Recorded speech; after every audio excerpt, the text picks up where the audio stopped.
You are now entering Maximum Driftcast, the only drifting podcast hosted by a Spanish soccer mom, a 30-year-old silver-haired fox going on 60, and finally, a 200-pound bowl of spaghetti with chimichanga arms. The champions, we are the champions.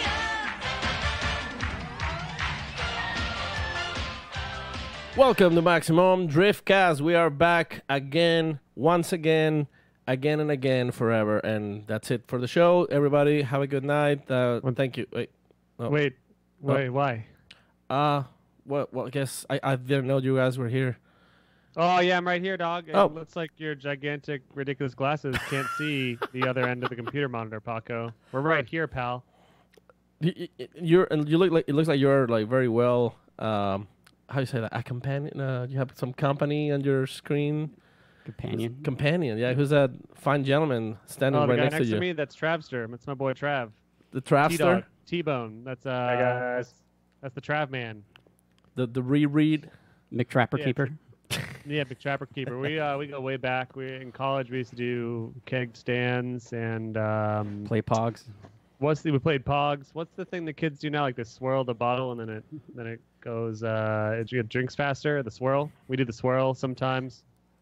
That's about it though. Travster and I go way back. Isn't that Wow. right, Trav? Oh yeah, definitely. Woo! Awesome. See, he's a party animal. Look Yeah, at that. look at at that him. spirit. He's ready to knock some back and get in some fist fights with college kids. I guess. What's yes, you may notice that it's a little bit quieter than normal. We don't have Corey Hosford. He got scared by an actual Pro 2 competitor. He's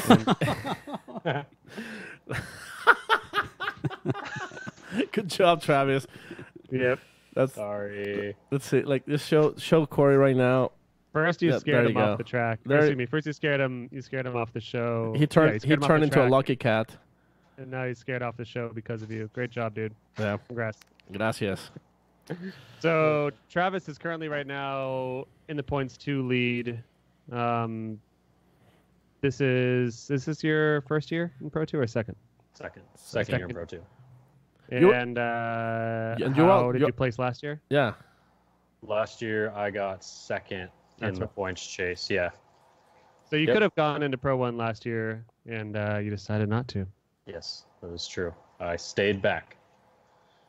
You And contained yourself. It looks but now be back. you're in your sophomore year of Pro 2, and probably the right decision. And you are currently in the lead narrowly with your buddy D Hugh, the dozer, right behind you. Yep. Oh yeah, he's close. Are you Sorry, nervous? because he was Nah. close. He was behind by 1 point before Texas, and then you're saying that he qualified higher, so you guys tied. But then you won, and now you're up 40 points. Yeah. Yeah, so going into Texas, I was a point ahead of him, and then he outqualified me. So for all of the event, we were dead tied at Texas. Yeah. And then he got third, I got first, so I ended up being exactly 40 over him at the end of the event. And what does that mean going into Irwindale as far as the points are concerned? Where do you have to place, and where does he have to place? Obviously, if you go further than him, you win. But under what circumstance do you have to fight for? Yeah, so I think pretty much every bracket is separated by 20 points, I believe. So like first is 100, second's 80, third and fourth are 60, and then everything else like goes down from there, I'm pretty sure. So if we qualified similar and got the same qualifying points, and then he won and I got third or fourth, it would be a dead tie at the end of the season. Damn. So exciting Irwindale as usual for you guys. I Yeah. think it might be a more interesting battle than the Pro 1 finals because I think it'll be pretty difficult for Jimmy Dean to get knocked off his throne. But I think there's still a possibility in one of those weird situations where if like James doesn't qualify and Osbo wins the event or something weird like that. But I need to look at the points again. I think isn't he only like 60 ahead or something? I mean, that's a big jump. But Yeah. I think it's but totally possible. It's definitely possible. Weirder things have happened at Irwindale. But you guys, I think, are going to be the real fight. I'm excited for that. Yeah, I'm stoked. It's going to be fun. And just so we can finish talking about that dingus Dylan. That's what we should call him. let's You get- guys go back, right? You guys are buddies. You're both PNW drifters. Yeah, so I actually I've only known Dylan for a few years. I work at Nameless, and Dylan, when we jumped on and like helped Forsberg out last year. Yeah, last year. Mm-hmm. The year before that, when we were just with Turk, we kind of met kind of through the grapevine, and then I met him in person at Seattle in 2016. For those who don't know, just hanging out. the grapevine is like Grinder, but for drifters. Yep, that's right. Yeah, new app. That's a good idea. We should just. Drifter is for drifter hookups Only only. drifters in my area. Where's the hotspot, guys? No. Drifters only. Hey, want a One of tandem? local single drifters in my area. Yeah, so we met there, and then Dylan ended up moving back to the Pacific Northwest. He's from Seattle.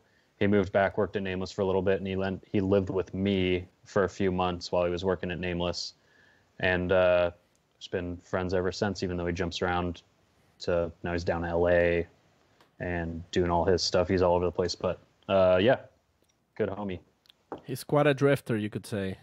Yeah, and it's Yep. exciting that you boys from similar backgrounds are right now at the top of the Pro Twosies. And now this year, should you be successful, I guess it's already been a very successful season. Are you considering 2019? What's going on then? Yeah, I think about it every day, just like I did last year. The jump would be hard. You guys know a lot of it's a money game. Yeah. And 99% of us in drifting don't come from money, so it's always yeah, it's always a struggle to get that figured out. But either way it works out next year, I'll be back, whether it be in Pro 2 or Pro 1. So Yeah. whichever way, I'm happy. I'm driving. I'm having fun. That's all I really care about. So. You're just there's a chance you're gonna be in Pro 2 again. Just keep on seal clubbing, as they call it in the PC game, PC gaming world. When let's say that you're playing a game and there's like a free to play weekend and all the new guys come in there and you've already got 1,000 hours. You want to you want to go seal clubbing. No, I actually really enjoy Pro 2. It's like it works within my means, like financially, in my schedule throughout the year, and I have time between events to like. Turn your phone on vibrate, Travis. Jesus fucking Christ. Sorry. As you, Okay. It's My bad, all guys. it's with love. It's all with love. Don't mind him. Don't mind the troll. Just who I am. No, that escalated quickly. Yeah. I don't know how to act. Sorry, Travis. Go back. Okay, what we were talking about. Your Lost my cell train phone of thought. vibrating. Affording Pro 2, affording go. Pro 1. Yeah. No, Pro Feels 2 is better. good. It's just like half of a Pro 1 season, obviously. So costs are a lot lower, and in between rounds, I can take time to just do like fun events and kind of build or think about how to build a program in the background, or work and make some of my money back.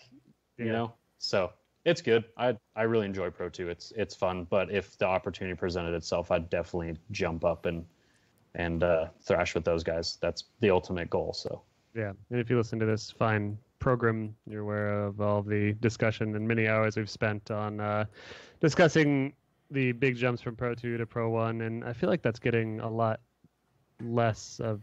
It's going to be a lot less of a jump, as we've mentioned previously, like on our halftime show and otherwise. Is just the fact that looking at the list finally now. Sorry, my computer was down. There's, I'd say probably the top 3 to 5 dudes in Pro 2 could easily compete in Pro 1. Namely, you and Dylan and Ola could do pretty well, I think, in Pro 1 with maybe another 100 or 200 horsepower in your cars and no definitely. tire restrictions. But as far as skill and driving accurately in the course, I think that you guys, for the first time, I'd say since Pro 2 has existed, there's Pro 2 drivers that I think could easily make top 16 in Pro 1 with a little bit more setup. sweet. That Sweet. feels good. Sweet, man. Oh, Oh, I good. never knew. That's great. Yeah, but just like the skill and the consistency that you and Dylan and Ola and a couple other drivers in Pro 2, Riley is up there for sure. If he doesn't blow up his car, and Brody, of course. No, Josh. and now everyone I don't name is going to be upset. Andy Haley, Ryan Literal. No, sorry. Everybody. But yeah, there's just a nice set of Pro 2 dudes that I think are ready for Pro 1 if they just get the money. Yeah. They gave what, 6 licenses last season? 8. I believe it's top 8. Top 8? to jump if they want to. Yeah. Yeah, but like most of the Pro 1 licensed guys ended up just staying in Pro 2, which is it's a little bit of a bummer. Like for example, Josh Robinson seemed like he was pretty ready, and then suddenly like had some issues with his program, couldn't move up. But let's hope everybody because those licenses are good for 2 years, right? I don't know actually. I don't know how long I believe so. Like, bump up license is good for. I know you can petition if it. Yeah, you can always petition expires. If you prove you're ready and prove you have the team and the money and the time and the skill. Then I think that the dads are lenient-ish enough. But I think it's good for 2 years because a lot of people, they get their license and then they wait a year and to then build they go the program. Yeah, so that's good for the second year. But hopefully next year we'll see like an avalanche of Pro 2. A Chevy Avalanche, Paco? Are you trying to get another one of your cars? I mean, you know it. You know it. I definitely get to see a lot of Pro 2 guys moving up because I think there's a lot of cool competition and different driving in Pro 2 that could definitely put a dent on the pro guys that they're not expecting. They don't know what's coming. I feel like dudes like Travis and Dylan need to move up into Pro 1, and hopefully they get the money and the team to do so, just because there seems to be kind of an obvious separation between you guys and some others and the rest of the pack, which I guess just like in Pro 1, there's an obvious separation. Yeah.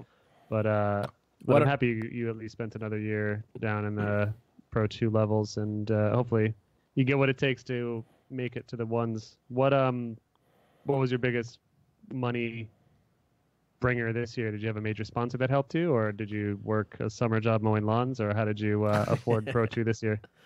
I mean, it's just the same thing. Just work my 40 hours and wheel and deal on the side and try to make things happen, make ends meet. But it's not too out of reach because the car is at the right level and it's competitive and reliable. So, I mean, knock on wood. But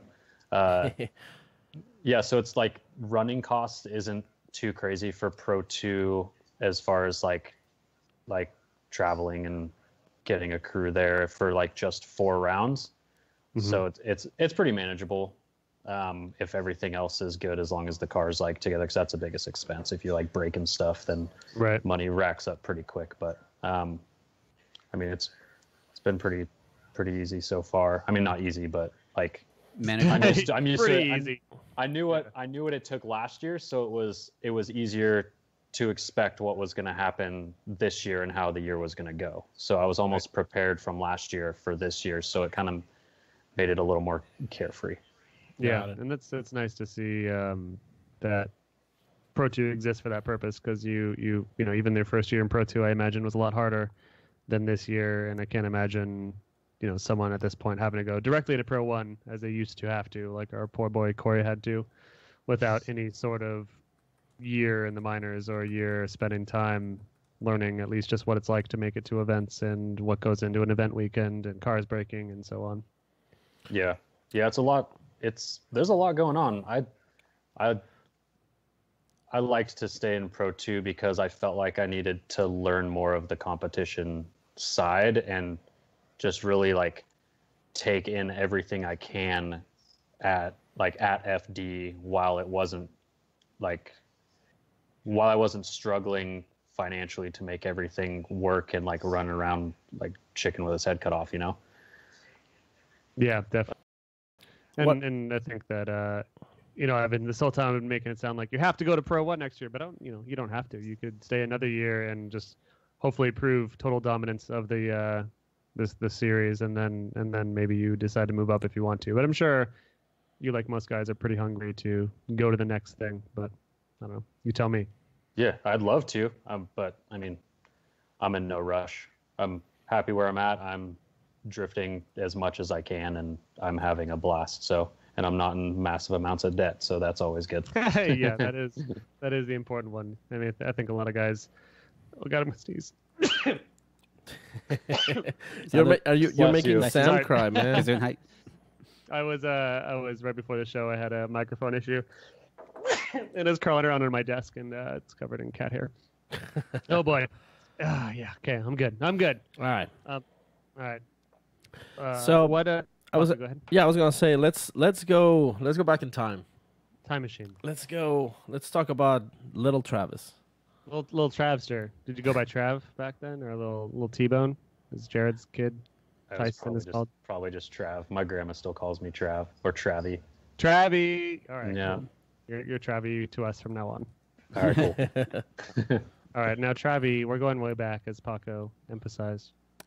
Yeah, let's go. What was your first car? I had a 1990 Toyota pickup. Ooh. Single cab, short bed, 2-wheel drive. Powerhouse of a 22R, all 85 horsepower. Mm-hmm. It's a real ripper. My dad gave it to me. It was an old work truck. So that's pretty solid. Like a little hard body. Yeah, it's the best truck Actually, ever. well, a hard body is a Nissan, but Yeah, definitely one of Toyota's finest products. I yeah, exactly. Or a Ken Gucci, who is also a hard body, who is also a Toyota product. He had a hard body. He doesn't have it anymore. He lost it. Have you checked his yeah. abs recently? I think he showed us at your house like a couple years ago. Remember? Yeah. He was like, "They're all gone." Yeah, I can't believe he lost his. Still has a hair. So did you drift this beautiful little pickup truck? Oh yeah, yep. That was my dad had to stand by my side and watch me destroy it as I was 16 years old with a driver's license, and me and Gramps painted it and like had like a stereo, and we had like I put buckets in it, like racing seats, and it was had the torsion bars cranked down and lowering blocks and all that good stuff, and welded the diff at my friend's shop, and yeah, just thrashed on that thing for a while, and while my dad got super mad at me about it. Yeah. So wait, is this your first car and your first drift car, or was it a? I wouldn't call it a drift car, but it was definitely my first car and something I would do like reckless burnouts in whenever I got the chance. Sliding it Reckless? everywhere. That's good. Was it a one Yeah. tire fire? Well, it was until I welded the diff here. I'm gonna Oh, pull the picture. Actually, look at this you- thing. Yeah, you yeah. let's see welded the that thing. diff right away. So you were actually purposely trying to get Yeah. this thing going. So your dad's like, you know what? This is a hardworking kid. I'm gonna get him a nice Toyota pickup for his birthday here. Hopefully he'll go out and get a nice real job and show how hard of a worker he is. And then little Travie over here is like, "Fuck you, Dad. We're welding the diff. We're gonna put some torsion bars on this thing.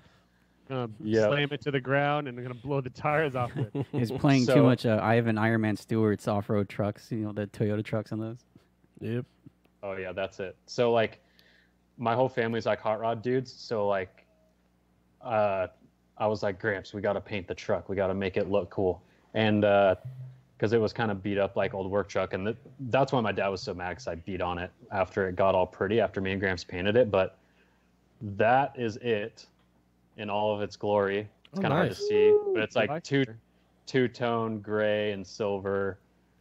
That, It's pretty that sweet, dude. two-tone I was era. cool in Beautiful. high school. Yeah. Yeah, it still lives. It's gone through like 3 engines, and one of my coworkers' neighbors actually has it Sick. still. It's still rolling around town. I see it every once in a while. Nice. Yeah. Those things are Was it a cool car immortal. to have in high school, or? I mean, probably not. I thought it was cool, but Yeah. that's all that mattered. Yeah. I had- I'm curious. I had subs, so I had the base to bump through the senior lot at Yeah, high there's school, something- so I felt cool. There's something awesome about pickups with subs because they're just right behind your seat, right? Oh yeah, it was like back Okay. massage driving on the Yeah. freeway. They're facing the roof. One of my buddies in high school had a Ford Ranger with like 2 12s that were right behind your head, and it would mess you up, for lack of a better term. It was awesome. We'd bump a bunch of Lincoln Park and go urban romping through people's yards. Oh god, sounds It like a was- blast. Yeah, we weren't good kids. Did you ever get into any trouble with the law in that sweet ride, drifting on ramps? No, actually, I kind of kept it to like industrial parking lots out of the way of traffic, and I never got in trouble in it. Surprisingly, I've only had 2 tickets in my life, Unlike so that I'm pretty proud of dickhead. that one. That dickhead Matt Van Kirk up near you, he's always messing on ramps and wrecking stuff for everyone. Oh yeah, I remember those videos from way back in the day. I saw him I saw that video like a month after they posted it, which was like he was just like fresh out of the clank, you know. But yeah, nothing like that for me. It was pretty much just like abandoned warehouse parking lots with my friends late at night in like industrial Portland. So Nice. that was the good stuff. Do you still live in Portland? I'm in Vancouver, so I'm like 5 minutes from Portland. I'm right across the bridge. Awesome. So real close. And so when was the point where you decided I need to do this seriously? I'm gonna actually build a drift car and go to the track. Sorry, I had to change. My laptop popped up and said, "We have a Windows update scheduled for right now. Would you like to do it?" So I had to exit that one. What was the question? So at what point do you decided like, okay, this is something I want to do for real? Gotta get serious. I'm gonna start building a drift car, going to the track. So I had the pickup for a couple years. So it was like sophomore, junior, and into senior year of high school. And then I graduated, got some money that I was supposed to go to college with. Like, it wasn't a ton, but it was like supposed to help to like go to community college, do something. And I ended up buying a 240 instead. So that pissed off a lot of people. Excellent financial Wait, pissed off decision. people because they liked your truck? No, more like pissed off my family because they Family. gave me money for something important and I spent it on something not important. Well, how was that not important? Look where you are now. Do they still regret this? No, actually, and believe it or not, the car that I bought is my current competition. What? Hey, that's awesome. Yeah, I've nice. had it for eight years now. Same car.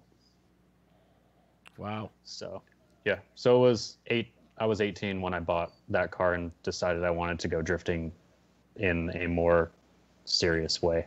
How did you learn about drifting as a sport? Just like, well, so my whole family's hot rod guys, and I mean, my members of my family are known to do a burnout or two, just because that's like, it's in the family, you know, so naturally I caught on to that. And it was just kind of, I kind of discovered drifting after I had started trying to do it. As weird as that sounds, like I'd always try to just like kick the clutch and like slide the truck around a corner. Like when it was wet, I'd go like search and chase rain clouds down the freeway to find the part of town that just got rained on so I can do burnouts in it. But after that, when I was like, okay, this thing's not going to work forever, so I need to start looking. And then I just got online and kind of just researched drifting because it was kind of a generalized term at the time. It wasn't really like, drifting wasn't really set in my mind of like an idea of what it was in like, this was like 2011. So I started just Googling typical, like got on the internet, watched videos, and then decided I wanted to buy a 240 because at the time they were cheap and available. So I jumped on that bandwagon as soon as I could. Did you get one of the grandma-owned S13s, or who owned it previously? Oh yeah, mine was Super Grandma. It was it's a late '88 car, so like first year. Yeah, that's about First as early as I get. Pig nose. Yeah, first couple months of production, and it was just single cam 5-speed. It was white, the super sweet brown interior. Ooh. Hey, Um, none of the Ace. options. It didn't have the like super high-kiss or any of the on-screen display. 'Cause it was Nope. First. yeah, no heads-up display, no high-kiss. Manual did have windows? working air conditioning, and like 120,000 miles, and the thing was straight as an arrow. Manual Pretty- windows that's or a power gold windows? mine at this point. Yep, yeah, it was $1,100 What did you say, So- Paco? What? Yeah, it was like power windows or manual. manual, Yeah, see, this is like the basic one. It's the best. Yeah. one. Yeah. Did you say there's no high-kiss? no high-kiss. no. No, Paco. Did I hear you say that there was no such thing? There was such thing, wasn't there? No, yeah, there was, but not on Okay. that model. Yeah, like that the Yeah, most yeah. basic one I'm was. trying to remember all the goofy early S13 mods, like when I did that early history of the 240SX video for Donut. Like I remember researching for days and days and days and days on all the weird shit that came out on early Yeah. S13s, or not early, but the S13 in general. And Yeah. it was like, I love 80s companies that just try to that were so forward thinking and so ahead of their time. Like, what was that dorky car that had like the super LED display? No, it's the SVX, your car. Ah, thank you. Or you mean the Yeah, no. Buick Riata with the touchscreen? Yeah, that's what it was. I was actually thinking of. But I love just all the weird crap that they threw on their cars in the day. Yeah, for longest time, I wanted to buy all the like digital climate control and the cool box. There was like a factory, like mini fridge that would go in the glove box of S13. Wait, what? No way. What? Yeah, it's called a cool box. Okay. Like Something new. Stop. like a can of soda. Stop the press. Yeah, like a All right, so this is a new one because I know like Toyota was doing those mini fridges on the vans, but so a 240 had like an add-on fridge thing for the glove box. Yeah, it sat in the glove box. It was called the Nissan Cool Box, and it was like this little. It was like the size of like a doubled-in like stereo deck, and it was just like a flip down, and it made your glove box completely useless. It would just sit in it. Well, I mean, But it would. My useless. glove boxes always get They'll full of crap. turn into anyways. ice. Yeah. Dude, that's so Yeah. cool. Google it. It's kind of crazy. It just kind of like sits there and it'll hold like maybe a can of soda and like I don't know what I could fit in there. Not a lot, but it's kind of one of those weird options. It's kind of cool. It's a very encouraging option if What? you think about it. Yeah, I mean, if you want to keep one beer cold, that's the way to go, right? Dude, Yeah. it's like a city changer. Well, like Yeah. the Toyota MR2, I think other Toyotas did this too, where they have like this little special pocket in the center console that will fit a pack of cigarettes. So like as you're taking corners, your cigarettes will never move from that spot, and they're always accessible after. Yeah, you're they done had with like your a drive. little slit, the Yeah. exact same shape for a Yeah. cigarette Yeah. box. Way to yeah. go, Toyota. Encouraging cancer. No, just kidding. I'm sure that would just made you cool. It was like Takumi's dad. You know, you can never Yeah. not smoke in your first gen MR2. It's kind of the deal. Mhm. So like having an ice box and a Nissan is like almost like the same thing. Yeah. For the beer. Yeah. Obviously, it's for beer. Okay, that's cool. Well, that's or new. the soda that you gotta push the top down on, and then the marble Ramune. goes in. It's super sweet. Yeah. You know what I'm talking Ramune. about, Paco. Yeah. With a marble So soda. what was Travis? Or what was the Travi? What was the? I almost forgot your name. What was the upgrade path of the 240? So you got it, stock KA, all the brown interior, everything. How did you modify it, and how did you start drifting with it? It made it a whole 2 weeks, and it had the diff welded, a set of like cheap coilovers, and those little like tie rod spacers. They were like supposed to give you like all the angle. Yeah, It was like one of my first mods, it was too. all the hype back then. Yeah, so Yeah. I had those and just a welded diff and coilovers, and it stayed like that for a couple of years while I just drove it around and enjoyed being reckless in something other than a Toyota pickup. And did you take it to the track at that point, or were you just looking for warehouses and rainy roads? For like a year, it was just like warehouses and rainy roads, and then I discovered Pat's Acres, like a year after that, and did my first event at Pat's Acres. That was 2011, 2012 ish, and yeah, that's where it started. I got kind of like hooked on being at a track and not having to worry about if there's a cop hanging out around the corner, or like, you know, so that kind of sparked the interest and it escalated from there. Definitely. And what was your upgrade path from there? It got eventually cut the knuckles, did some steering angle stuff, and then the single cam came out, and then it got a RB20 from a buddy of mine who, crazy story, his car was stolen and they stripped it down. He ended up finding the car but couldn't find all the parts, and the cops found him and found a house with all of his S13 parts in it. Damn. And Unsold? including like, yeah, unsold, just like the entire motor set was sitting there, like motor, trans, everything, like ECU. It was all like intact, and he got all his stuff back, and he like scrapped the car at that point because they like wrecked it, and, like destroyed it. So, ripping everything out.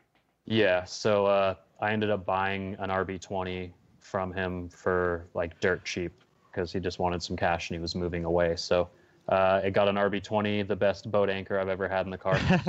Yeah, I feel like most people don't really mess with that swap these days. What's your experience with it? More weight more weight than performance.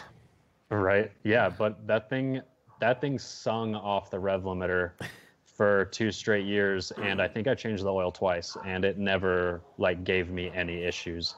Just like a stock RB20, it had a Blitz ECU, like a Japanese like remap computer, and then just like a front mount intercooler, a clutch upgrade, and that was it. Everything else was stock, and I just beat the crap out of it for like, as long as I could. What motor did that come in, and what were its original specs? I forget. The RB20? Yeah, R32 GTST came in. I'm sure a bunch of other cars need some probably shoved it in, but it was just a 2-liter 6-cylinder, basically like. It was like the most basic inline 6 that Nissan had on Skylines, and also what's the other car? The Safiro. The Safiros. Was it in the Safiro or something like that? Yeah, but it wasn't. Yeah, it was in.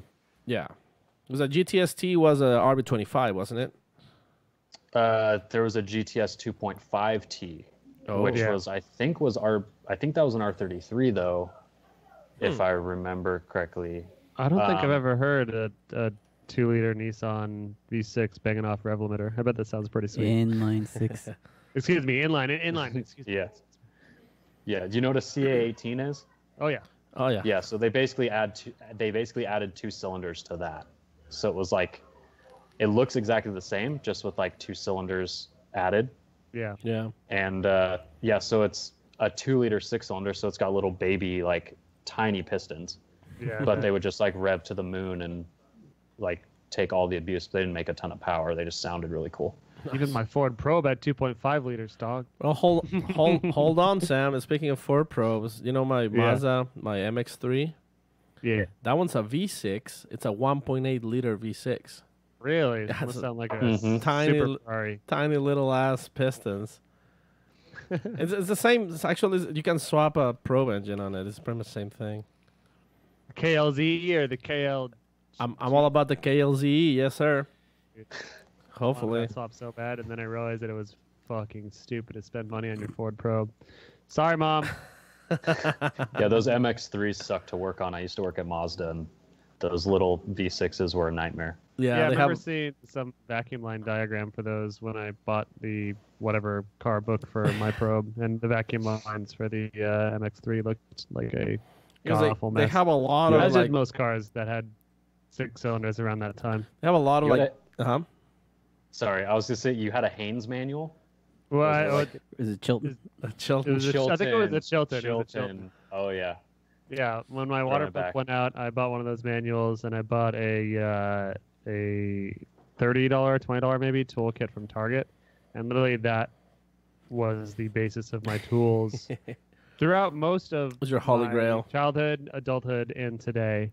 Even though during like my few years of active drifting, I supplemented a lot of Harbor Freight's parts. Like that $20 toolkit was still the basis of it. And thankfully, now that I've been working with Snap-on so much, I've been acquiring some Snap-on goodies over the years. But still, that $20 toolbox and the Chilton manual are what got me through not paying for basic repairs and doing them myself. That's what took you through puberty, Sam.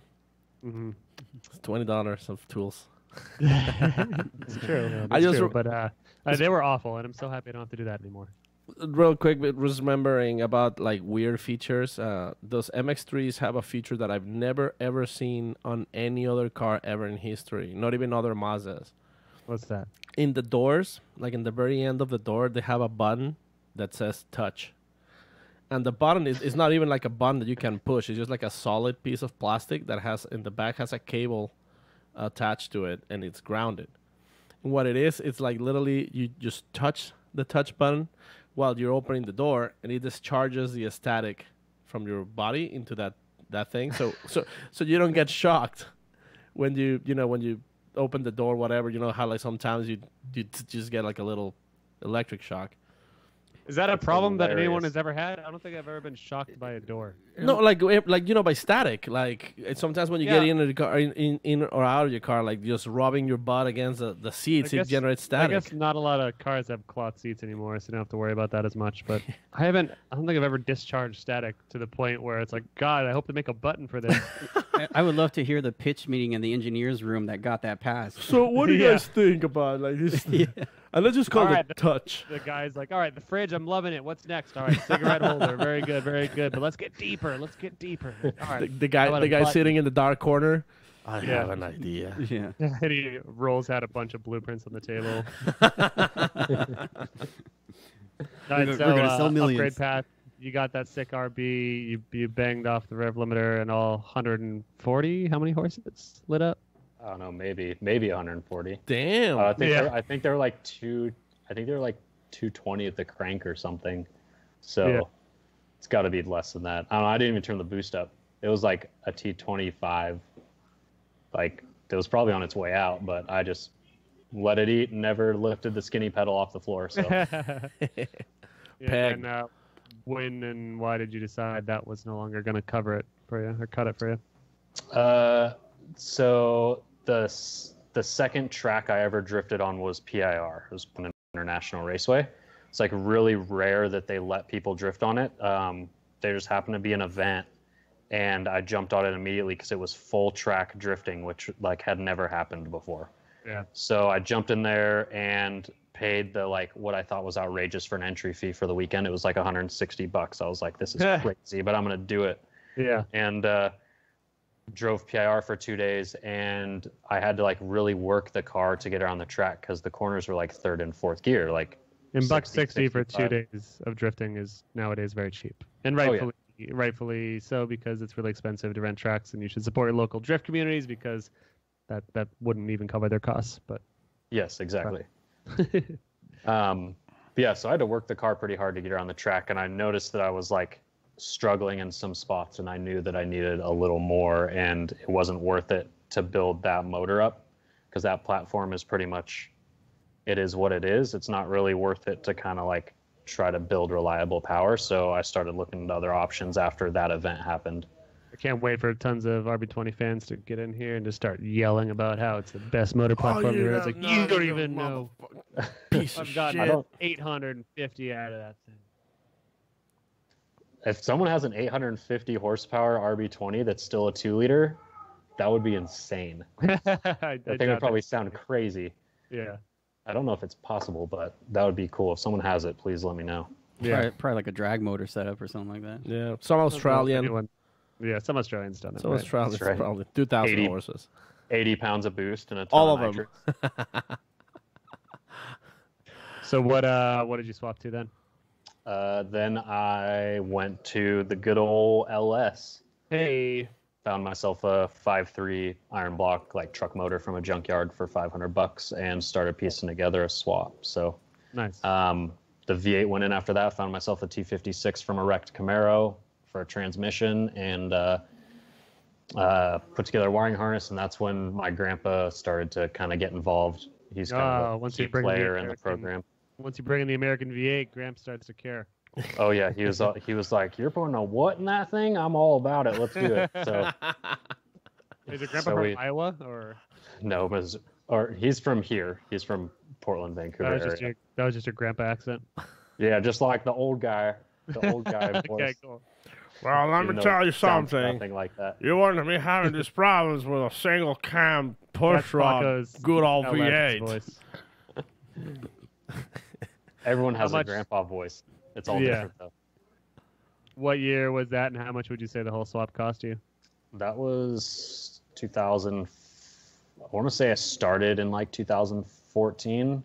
It's all kind of a blur now. It's been so long. Yeah, all of 5 years ago. So long. Right. Yeah, Well, I like, understand. yeah, there's been so many motors in and out of that car. It's kind of hard to remember.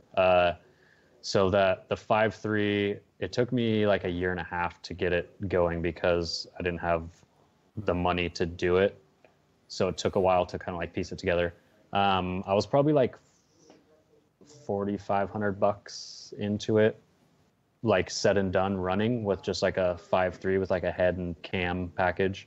So it was like just like a LS6 intake, and I think it did like 330 horsepower, like at the tire. So like nothing crazy, but it did like 350 foot-pounds of torque. So that which was is what like, it's all about, as many people with base LSs can tell you. yeah, exactly. So got that one done. That was kind of the fuel for the fire for like as far as building the car further and further. That 5.3 actually lasted 2 whole events before I blew it up. So Wow. How'd you blow it up? How'd you blow up a truck LS?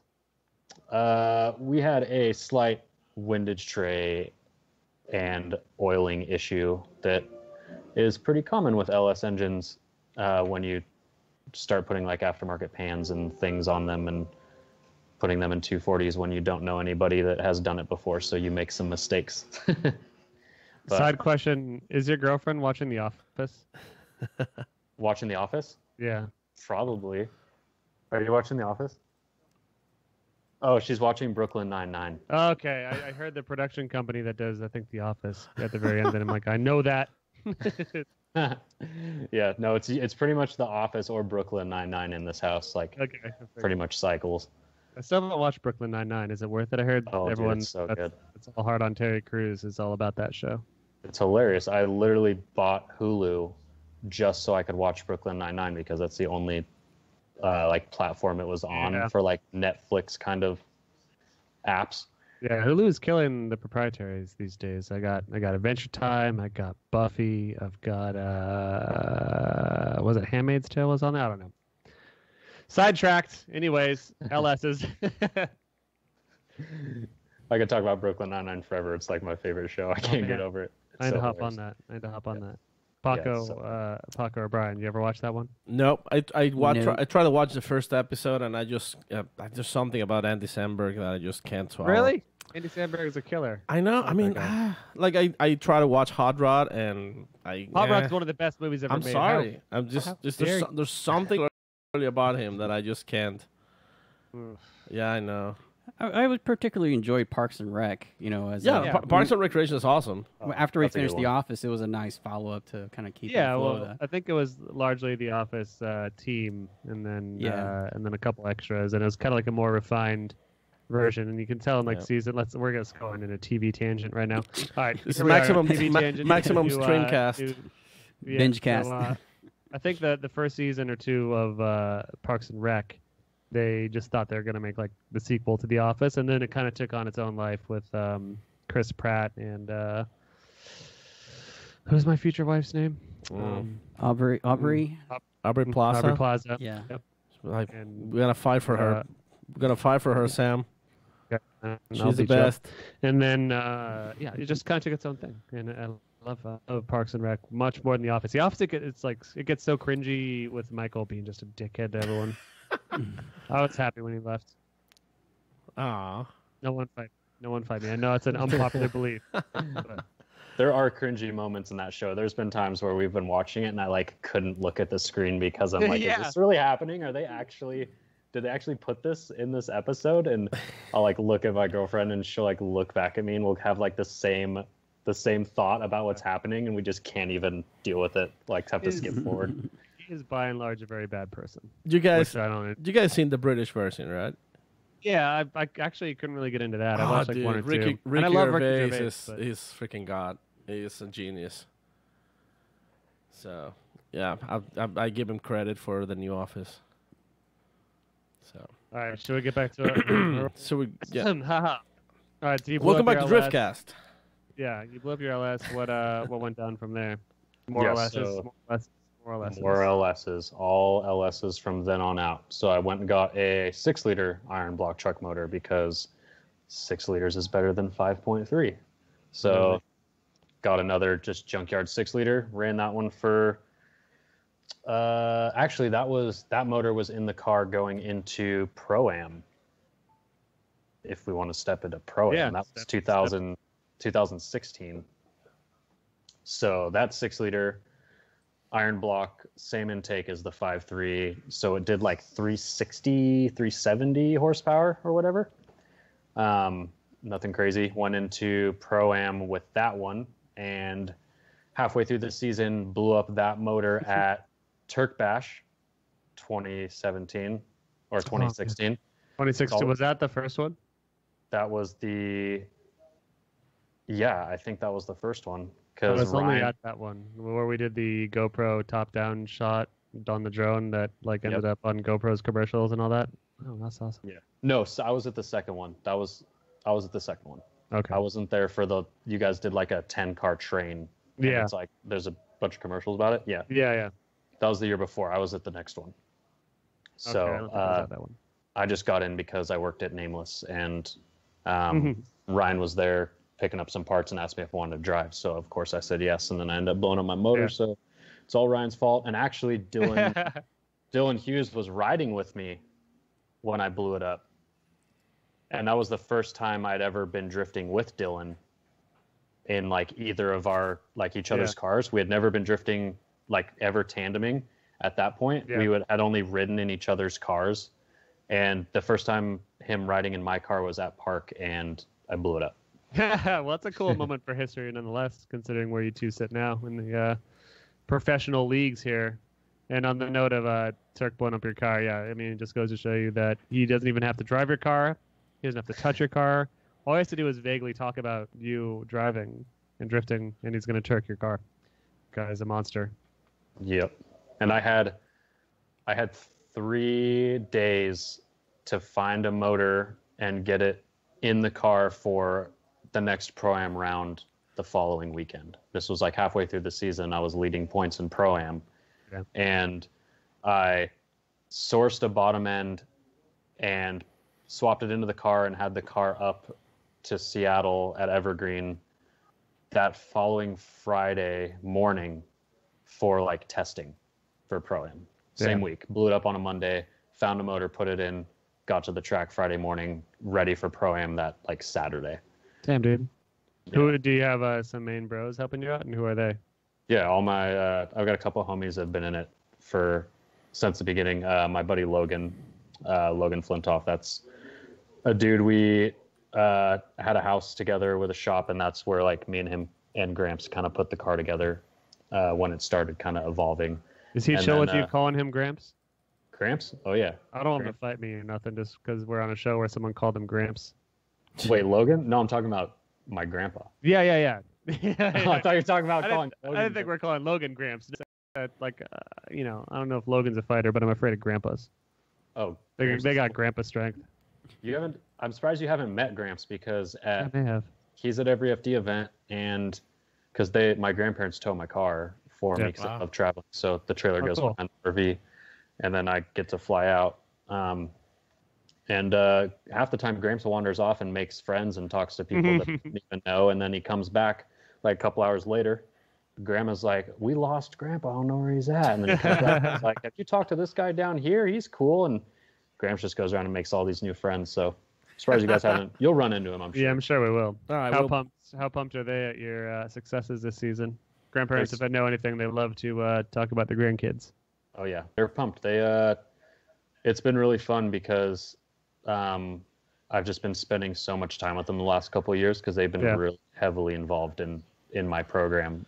Gramps is pretty much the backbone as far as mechanical ingenuity in the car because he has a background with building airplanes and street rods and all sorts of cool stuff. So Awesome.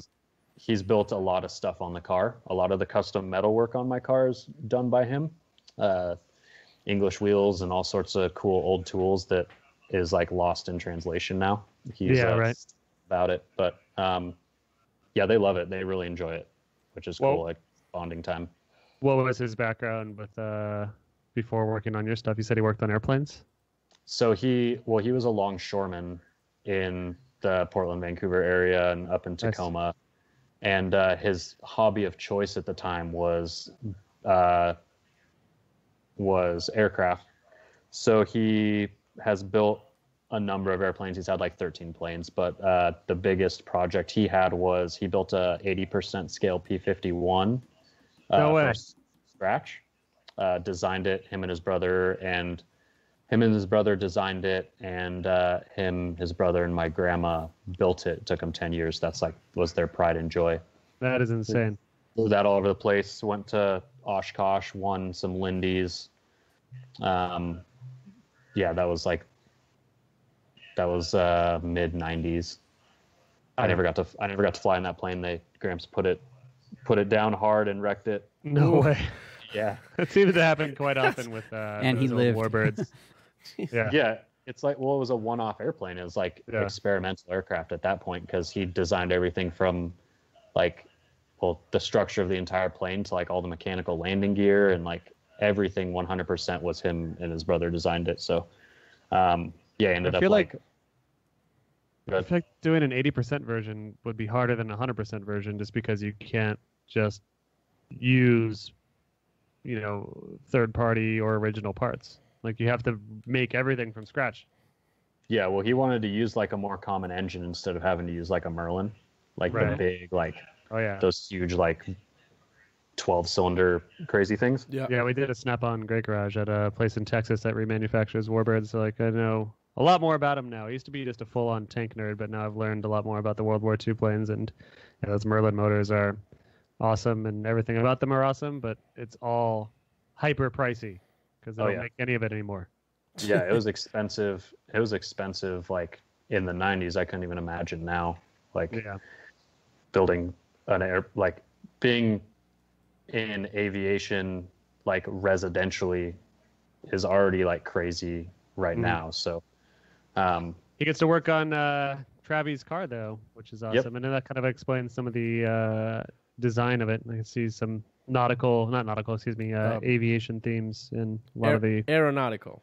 Yeah, aeronautical. Yeah. So the car has like, if you look at it up close, it's all like, most of it is aircraft, like bucked aircraft rivets. Yeah. And a lot of the parts, there's parts on my car from his P-51 that Wait, really what? needed something, and we like go pull it out at like climb under the plane because the plane's on the jig, like the fuselage jig sitting in the garage next to like another one. And occasionally I'll be like, Gramps, I need this. And he'll be like, oh, I got that. And he'll like climb up through the wing hole of the plane where the wing shit off and he wrecked it.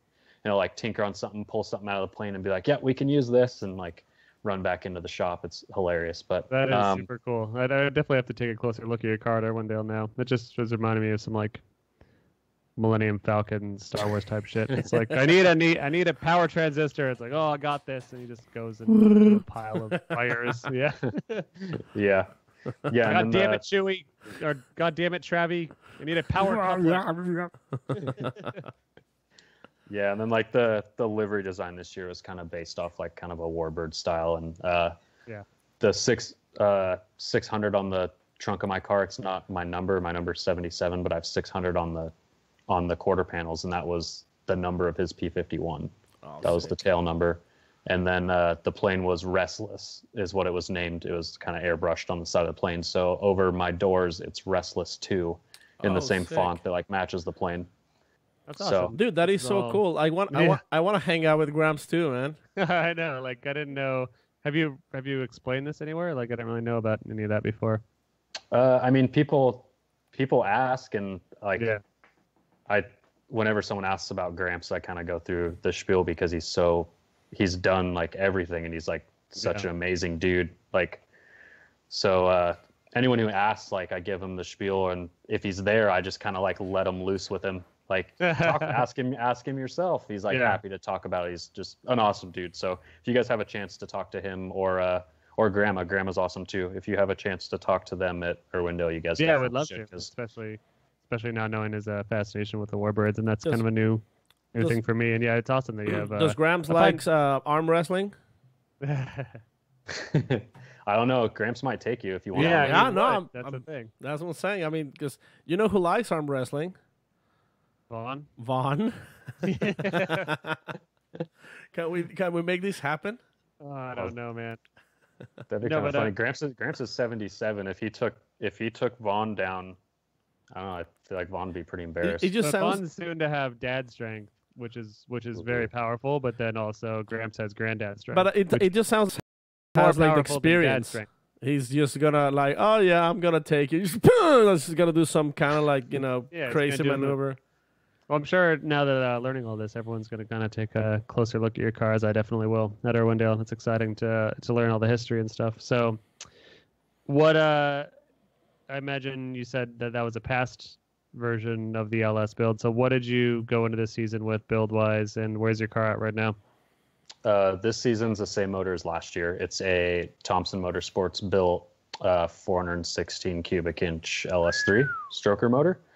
How many liters is that? It's almost 7. 427 is 7 liter. It's a 416, so it's right under it. Yeah, so LS3 based, and then obviously everything else was upgraded for the power. So basically have the Formula D starter pack, as I call it. So dog box, quick changer, and Wisefab front, some other just like suspension bits, and it's not super complicated. This year we got a little bit of nitrous over last year, so we have a little bit of bump. Yeah. But it's basically exactly the same as it was last year, just a simple LS build, like 600 horsepower, nothing crazy. It's Was 6.8 liter. Was like, as you and Dylan and like and the Wardhouse boys have showed, you don't need complicated setups to be at the very top. You just, and Osmo is of course the strange one in this group because of his weird ass setup, but he's got a Papadakis, Papa Mama Kisses behind him. That's different. But I mean, you guys and the Wardhouse guys, it's like, oh, 2JS chassis is cool, or LSS chassis, like, yeah, it works. It's super reliable, and we know it works, and it's definitely the best thing if you're looking for just success, and you just have to focus on your driving. Because I mean, imagine your car at this point is pretty reliable, and it shows up and runs, and that's 90% of the battle. I think I broke a shift fork in the transmission, and that was like the most extensive issue I've had so far. Knock on wood again. That was Atlanta last year, and then I think I burnt a plug wire once. So minor. Yeah, so the car just like keeps going. Dylan's car is identical to mine. It's the exact same engine, transmission, rear end, like steering components. It's like the exact same car. Did you guys plan that, or is it just kind of the thing? Nope, didn't plan it at all. When I got my 416 motor, he rode in it, and then copied you, son of a bitch. And then I was like, dude, you should buy this, because he already had the heads. He already had like LS3 heads on an LS2 bottom end, so he was like ready. So he just bought the bottom end like rotating assembly, and then it just turned it into the same exact thing. But that's awesome. Yeah, It definitely seems like it's a very balanced, perfect formula. It's not a, what's the horsepower again? it's like 600 at the tire with 100 shot. 100 shot. So it's like a 500 horsepower engine, 100 shot of nitrous, quick change, dog box, and Wisefab. Yeah. Yep. All the straight cut gears rob some power. The motor's 700 at the crank without the nitrous. Straight cut gears rob power? Yeah. So like the dog box and the quick change are all straight cut gears. So you have a bunch of drivetrain loss through there. But what's a bunch? Like what percentage would you guess? Well, if it's 700 at the crank, and then we'll just say 800 at the crank with 100 shot, and then we only make 600 at the wheels, that'd be 25%. Really? Loss, So is that big? So utilizing the straight cut gears, though, what weighs that out to be the option to go with? Like, what is it more reliable? I'm asking what the advantage is. Yeah, strength, reliability, no synchros in the transmission. It's dog rings. But what so you just kind of like bash the gears together. What causes the power loss? Because I would imagine the more direct the drive is, the less power loss.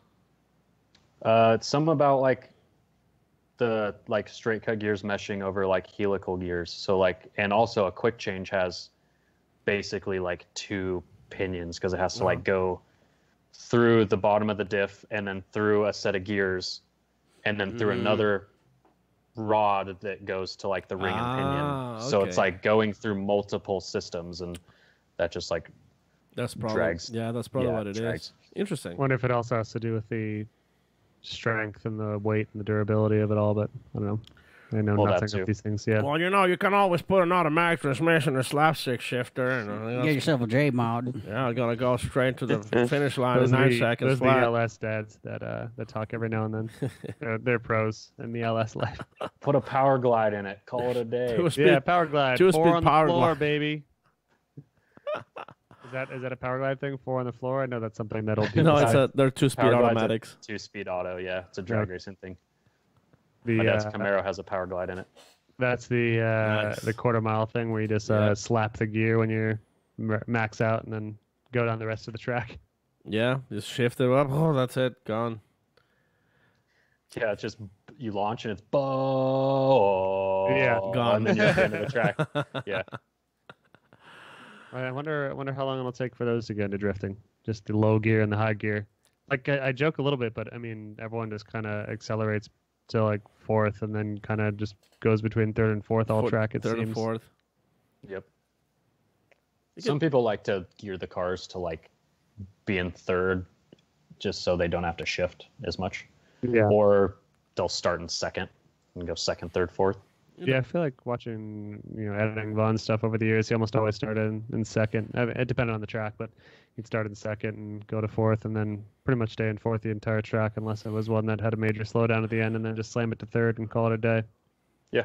Vaughn- That's when dog boxes are nice because you just, if like the drivetrain's unloaded, even if you're like a little slow or a little fast on the clutch, you just like force it in and it goes. You don't really have to worry about like missing gears. It can be super fast. Yeah. And now I can insert this organically. Hey, that's what she said. The Vaughn drifting the ring, as I've been editing this video nonstop for 2 weeks, he's pretty much in 4th the entire time, and he sometimes goes to 3rd, sometimes goes to 5th, but by and large on that RTR car, he's just in 4th gear for the entire damn Nürburgring, which is pretty nuts. It's a pretty cool Yeah, I video. watched that video. That thing turned out sick. Woo! Thank you. pretty And badass. full disclosure, while we've been talking, I've been going over color on the extended cut. There's a 7-minute version, which was just fun because everyone today, if they were hating, the number one reason was like, "Oh, this isn't the whole Nürburgring. It's only 2.5 minutes. They cut too much." Like, well, guess what, dicks? The extended version's coming out soon. Once I finish it, and once they approve it, and once all that stuff happens, it's got a scheduled date, but I just gotta get it to them. Yeah. But yeah, that's it was a nuts time. But Nice. Did Vaughn top the car out down the back straight? he did. He didn't want to blow it up though. We did that kind of early-ish. We only had essentially, and we're gonna get into this hopefully next week. Hopefully we get Vaughn on. Of course, we didn't shoot it in the actual order of the track, and the back straight section was kind of earlier, and we all wanted him to hit rev limiter in 6th gear and then rip the e-brake until the tires exploded. Unfortunately, he didn't want to do that because Why it was not? the start. Because it was like the start of the second day. It's like the And also first, he was, the first fucking shot. he also wasn't sure that Nitto would be pumped on the tires exploding. Also, he didn't want to damage the car, because when tires explode, they tend to rip off fenders, as we've done before on shoots. Yep. Namely the 4586 we destroyed that way. No, we didn't destroy it, but we destroyed some fenders that way. So he didn't want to do that. Police so he was a good voice of reason. But the back straight the car wasn't geared to go super fast, but yeah, he did max it out, as you see at the very ending of the clip. But yeah, the other big thing that was surprising to me on it, and not so much surprising because I thought the car was unreliable, but just because you're pounding the hell out of the car over a 13-mile crazy-ass track all day, the car didn't break once, with the minor exception of the differential drain plug screw got knocked out by one of the candy cane stripes on the corner. There's got to be a more official name for that, but one of the track... Rumble strip? Yeah, the track rumble strip. It popped it off like a cork when he was doing the 360 corner, which is just so insane that it just knocked it. And I'm sure Vaughn can tell you better when we have him on, but they just came up with a way to fix it. They didn't get a new cap, but that was the only technical difficulty we had over the 10-ish hour 2-day shoot.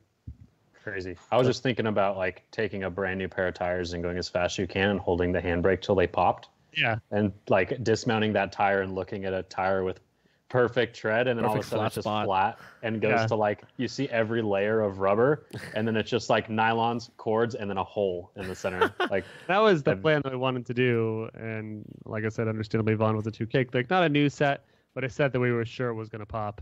And that was going to be our original ender, was just going down that straight and then ripping the e-brake and coming to a full stop until tires popped and wheels were scraping on the track, which, I don't know if you know this, but the Germans, they did not want the track to be destroyed or damaged. They're very particular about the track. The track.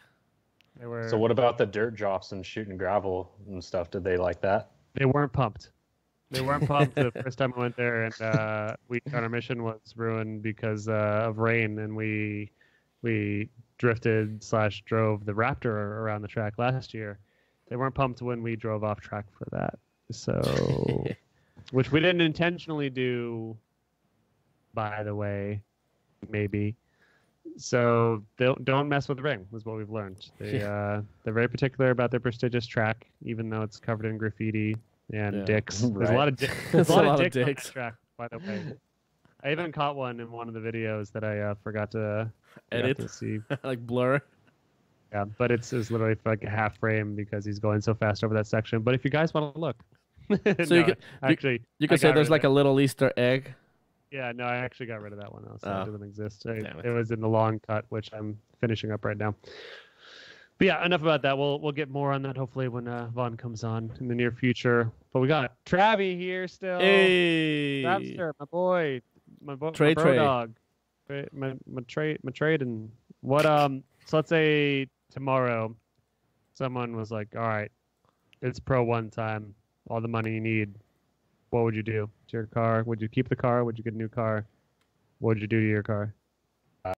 Well, if I had all the money in the world, I'd do it right. I'd build a new relevant car. I don't know what I'd pick, but something that was maybe a couple years old that I liked the suspension design of it and that looked like it was workable. Let's say you have to choose right now. If I had to choose right now? Yeah, what car?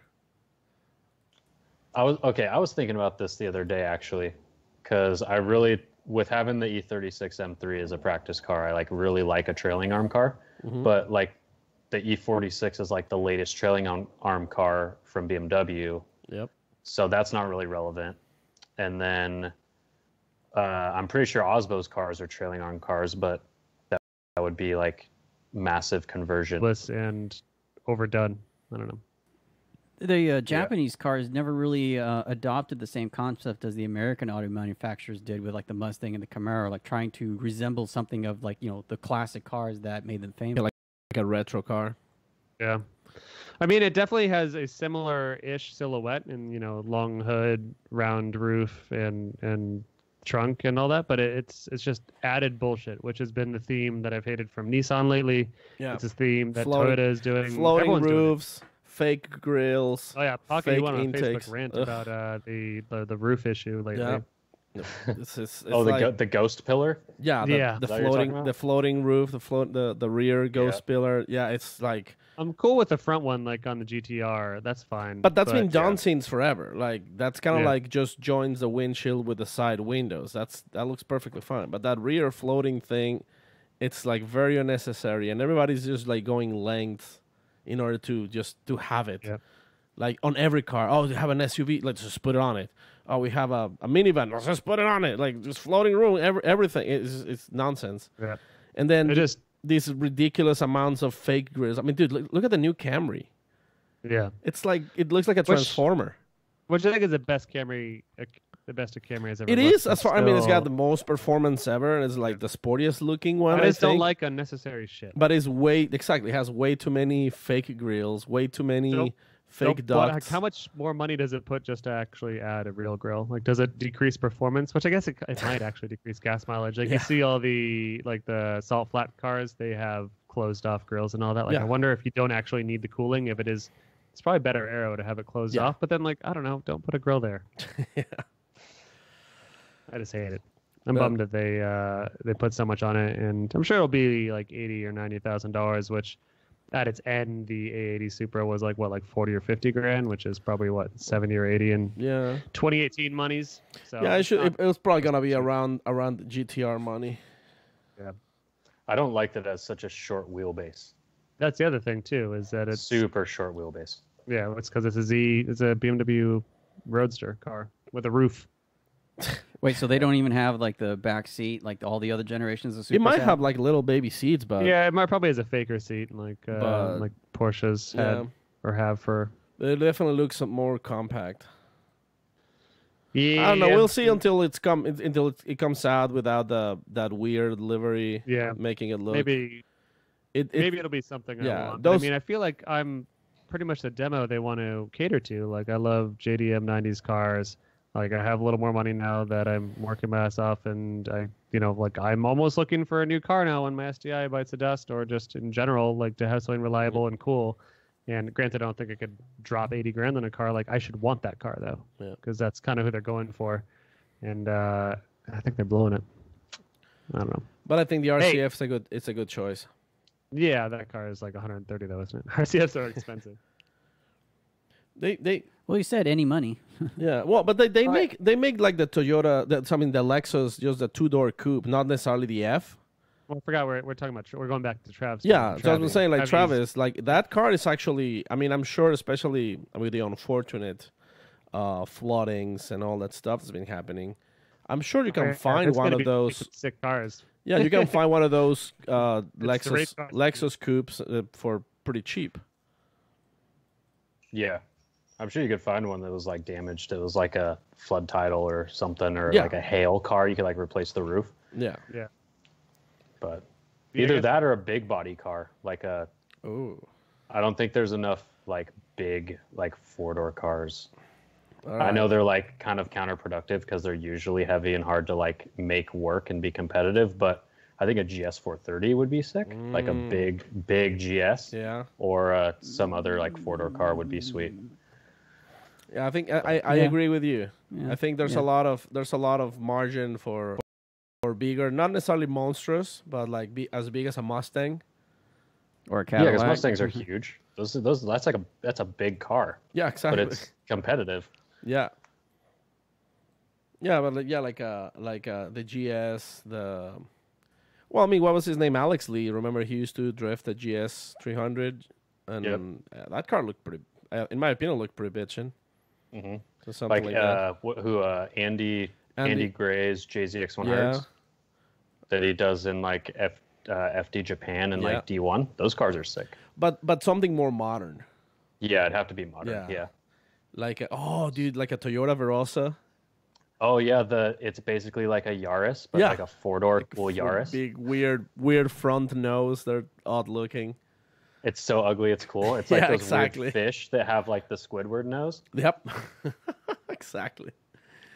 Yeah, those are the best. I actually dig those. There you go. That's your next drift car. Travis, coming 2019 Toyota Verosa. You think Toyota would back me for that? 100%, man. Like, you'll be the next Osbo. They'd be like, wait, so you're campaigning a car that never even came in that country? Like, yeah. They'd be like, all right, yeah, let's do it. Let's do it. I mean, in all fairness, if you think about it, they are campaigning for a rear-wheel drive Corolla.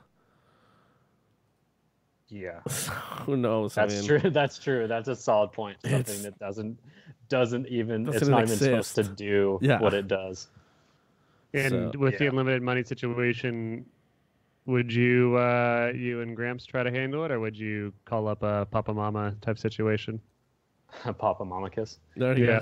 I'd probably like pay someone who had experience with the chassis to build and like help develop it, because it'd be a really big project. I don't think that like me and Gramps would be able to take on, and Logan and like my other crew guys, Chuck and all those guys that help me out.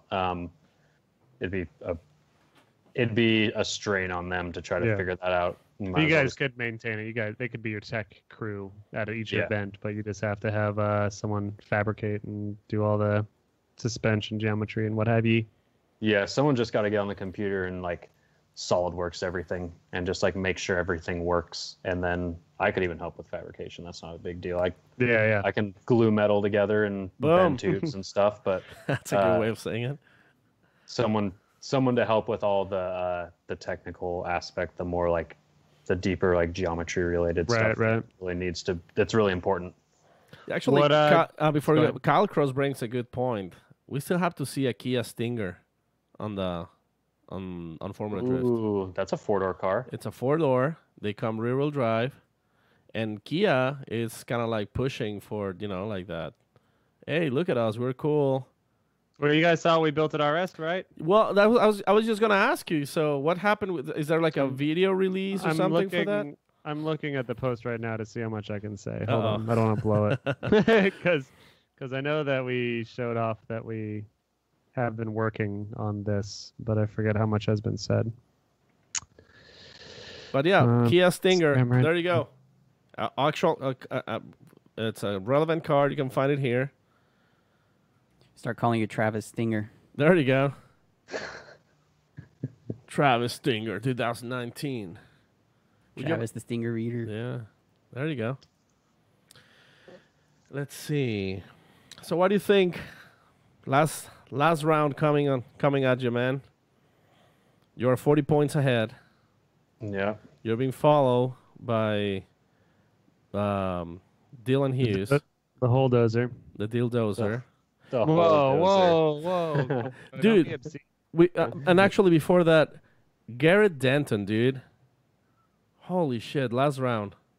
Dude, he's doing good. He The dude's a wheelman, that's for sure. Man, it was so awesome to see him because like for like a lot of people can't remember he barely showed up at first round Pro 2, and the car was like all different colors and it's kind of like I mean we made it, and a lot of people was hating on him, and last round he vindicated himself, like watch out.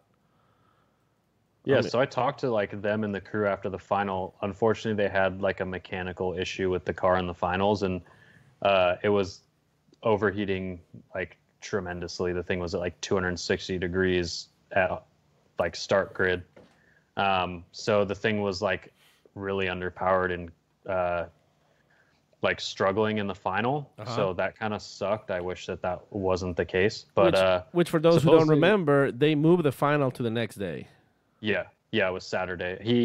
He ended up, something happened to the car in his practice runs. We each got 2 practice runs before Top 32 started, and he like got into he went over a cone and it blew like one of the battery terminals off the battery that was like mounted under like in the trunk area, and it killed the fan and like something else. So the car got super hot, and it basically like ECU went in limp mode, like tried to shut it down. Ugh. So it was just like a horrible chain of events, but supposedly it's that dude's like 6th drift event or something like that. Yeah. Like he's like a circle track kid, like always done like dirt racing, and then decided to get into drifting, and now he's just like doing it and he's ripping. Yeah. So that's cool. That's one of the things that's kind of cool and crazy about the Pro 2 championship, and that there's 4 rounds and you can not show up to one, do meh at another, and then do well at the third, and he's in 6th place in points. So it's like it really is unforgiving and forgiving at the same time, I guess, depending on which side of the spectrum you're on in that regard. But it's interesting that he can show up and do so well, and is in 6th place in points. Yeah, that's the beauty of having 4 rounds too. Anything can happen. Yeah, exactly. So it's less. The finals here is less static for you guys. You still have quite a battle ahead of you here. Oh yeah, it's definitely not going to be a pushover round by any means. It's still going to be hard fought. Yeah, that little shit Dylan seems to be doing really well. Yeah, that asshole. And you went against Ola Jaeger, who's also a pretty big contender, and he's third in points right now. Yeah. Yeah, he's super. I like driving to Ola because he's so consistent. Yeah. Right. So you can really trust him, like especially if you're like in the chase position behind him. You can like come out of the smoke line and like transition and still push hard, and you know he's gonna be where he's supposed to be, which is like really rad. Like I get the same thing driving with Dylan, and it's like a couple other guys in the field that I really enjoy driving with because they're so consistent that like you don't have to worry about anything, and then it's just like another drift event. It's just like you're having fun, like thrashing with your homies because there's like no worries. Yeah, you're not going to be hopefully blamed for hitting them if they mess up and you're right behind them. And yeah, makes for very tight tandems. Yeah, and the show is definitely better. Yeah. Paco, do you have any more questions before we get to the grammars? Well, I was just gonna ask him, like, so what thoughts last round upcoming? What is he feeling? He's zen as fuck, dude. He's ready. look at him. Oh. Zenning. No, I'm stoked. I'm like really excited because I've always wanted to drive at Irwindale ever since I started watching Formula D. Because House of Drift, it's a big deal. It almost died like 12 different times. Yes. And I'm very excited they chose to do the Pro 2 finals there. I think that it just really adds another element of excitement at the event. And I think we've even talked about it before. Like, we wish that they would, and we're pumped that they are doing it finally because it's exciting. It's the most exciting round just because it is Irwindale. It is the end, and it's always been kind of lackluster when Pro 2 ends at Texas or something because it's like, woohoo! It's still not the main show. No one cares, but it is now part of the main show, and everyone cares, and it's gonna be wild. Yeah, I feel like they should have the finals of both series at the same event. I think it just makes sense. So just makes the event that much more entertaining for fans too. They should do the final battle like before top 16 even too. That'd be awesome. Like right after halftime before top 16. That's not right a bad after idea, the Sam. Halftime show. Let the guys cool down an entire top 32. Yeah. And have the entire Pro 1 audience level. Yeah, that's not a bad idea. That was the cool part about Texas. I was going to ask you because like that's pretty much what happened. You guys did a battle in front of everybody who's there to watch Pro. Mm-hmm. Yeah, it was cool because like I was pumped. I got 2 Lorette interviews. Like that was tight. So like that many people like on Pro 1 live stream that were tuned into that saw my face, which they go on Instagram. I'm not a car, like us as drifters, we don't post selfies all the time. So it's like, seeing my face is good for like people seeing my face is good for me and good for my program. So that was cool. And then getting those interviews were cool, and having all of those spectators in the stands was cool. The only thing that was the downside to that was we had 2 practice runs, and I didn't know if the track conditions were going to be different from the night before. So setup on the car could have been completely different because the track could have been greasy, or the track could have been super tight, or it could have been like we could have had an underlying issue that like we didn't notice that was happening the day before and just like brushed it off and then had 2 laps to figure it out. So like that was tough. Luckily, the track was pretty much the same. I think as it was I saw your before. interview. I tuned in. I was at a wedding, but I tuned in at just the right moment. I think I actually saw your interview saying, thankfully, that the track was nearly the same, which is kind of odd. But I mean, when it's always hot and shitty, you can predict that the track is going to be the same. Definitely hot and shitty for sure. Yeah. So like, for some reason, it just fell into place, and like I made my practice runs, and the car felt exactly the same as it did before. So I just like got on the radio, and I was like, "Yo, dudes, like." Car's money, leave it, don't touch it, like tires, fuel, like that's all we have to do, and like let it eat, we're good to go. And like that was like a huge weight off my shoulders because that's what I was like, that's what I was worrying about the most going into the next day. But it would be cool definitely to do like a final battle in front of the huge crowd, And it's good incentive for you guys to do well. Not that you don't already have a ton, but it's also like a nice bonus to say you get to have the Pro 1 audience. And also it is awesome for, the A-level brands and the A-level sponsors to be like, all right, these are the guys. Like these are the next ones that are coming up. And, hopefully they might implement something like that after this Texas time. I mean, you guys, Paco, you were there. Did it feel out of place to see this Pro 2 final battle? No, I mean it was just kind of like oh wait, that's right. This was supposed to happen. It was more anticlimactic before, but it was pretty cool to see it. I mean, I guess the podium was surrounded by people. Yeah, I didn't consider the other end of the spectrum of saying like we don't get to see finality to the Pro 2 event the day before, but I think that if it's planned, and you can almost guarantee everyone that's there for Pro 2 is going to be there for Pro 1, right? So, I mean, it's almost guaranteed they're going to see that battle. It just is maybe a less climactic end to night number 1. And I don't know. And also, as we see with any drift cars and any competition, if you've made it to the end, oftentimes your cars are not ideal, especially with a less well-maintained, less budget Pro 2 team. Like, getting to the finals can really wear on you and the car and everything. So it might be nice to have that bonus day to refresh, but we're spitballing. We'll see what the dads say. We'll bring it up to them at our State of the Drift Union at the end of the year. Yeah. Speaking of dads, we have a user named Corey Hosford on the super chat. God damn it. He's saying if Sam was a Who's that? racetrack, he would be the Turdberg ring. All right, Corey. Thanks for the $2. You're never going to see that $2 again. Oh What a my jerk. god, that's so bad. We also, did you mention way early in the show Homer Sari's super chat? He was asking. What was? What we're already talking about, or what we instantly talked about. Yeah, he was right asking afterwards, what was organically. What was his job? Either What way, was thanks Travis's Homer job? for the Yeah, thanks, 269. homeboy. 269. Yeah, Yeah, boys. that's the right amount of cents to send. Corey, did you hear the intro that I said for you? I hope you did. Otherwise, I didn't say anything mean, and I'm happy you're here with us now.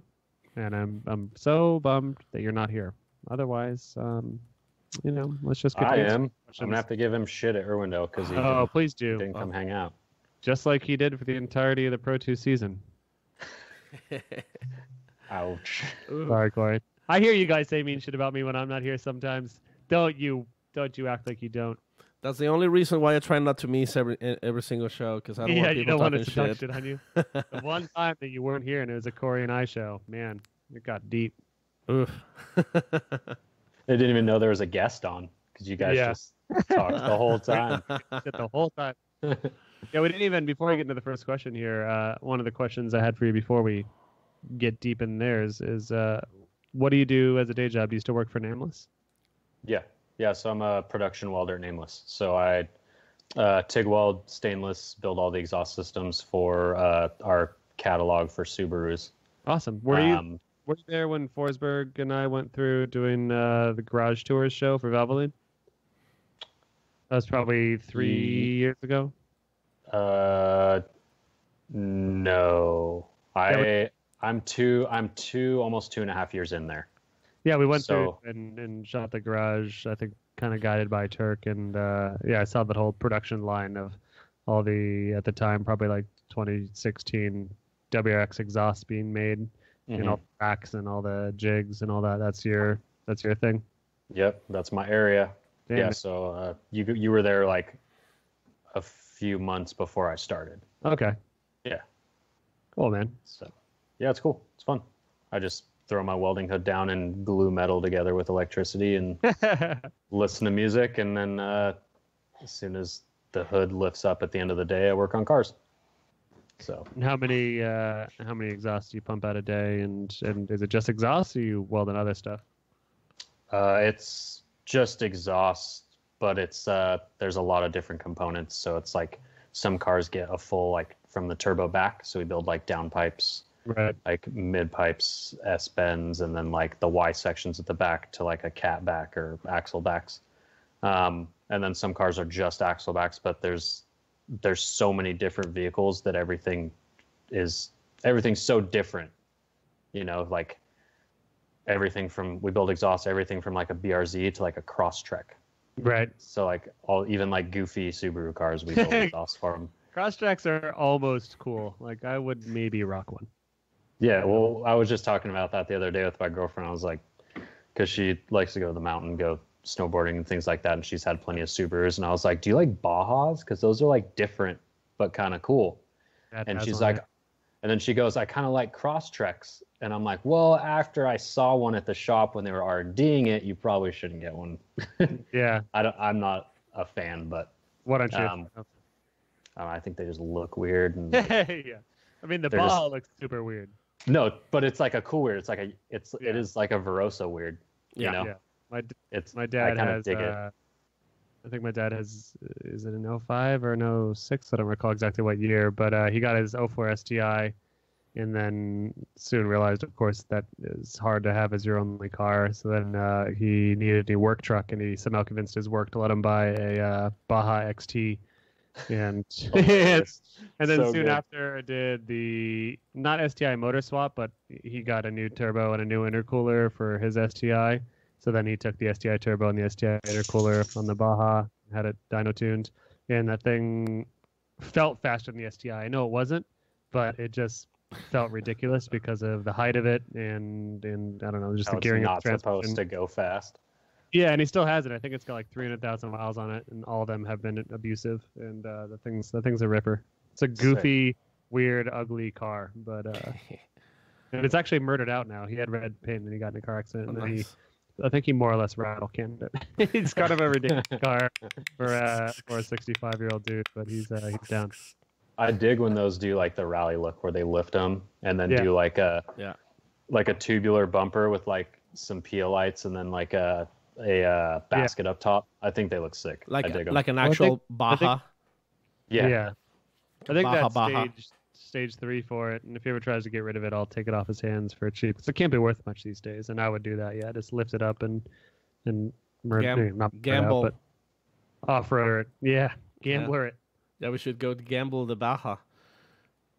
And the Nameless stuff, by the way, I was going to say it before, was I have APS stuff on my car, which was cool Australian stuff before they went under. But that was like the only really non-ricey looking, cool, and very well built exhaust systems that I ever found for Subaru stuff until I saw the Nameless stuff. And your guys' stuff is good. The welds are really good, obviously, because you're doing them, right? But they are quality Subaru exhaust. I'm not being paid by Nameless, but maybe somebody down the road if they want to give me some stuff, Just want to whatever. bring us send us some that free stuff exhausts. really solid. E-brakes. Yeah, we do handbrakes too. Yeah, but I have that Nameless on the Lexus. The LS400's got a Nameless e-brake. Brian can testify. sweet. Yeah, we have we're testing some new handbrake stuff that should come out here pretty soon. Hopefully, I was testing some stuff in my A36 with some new designs, so that should be cool. But yeah, pretty much everything's built in house, other than like a couple small parts. We have like a CNC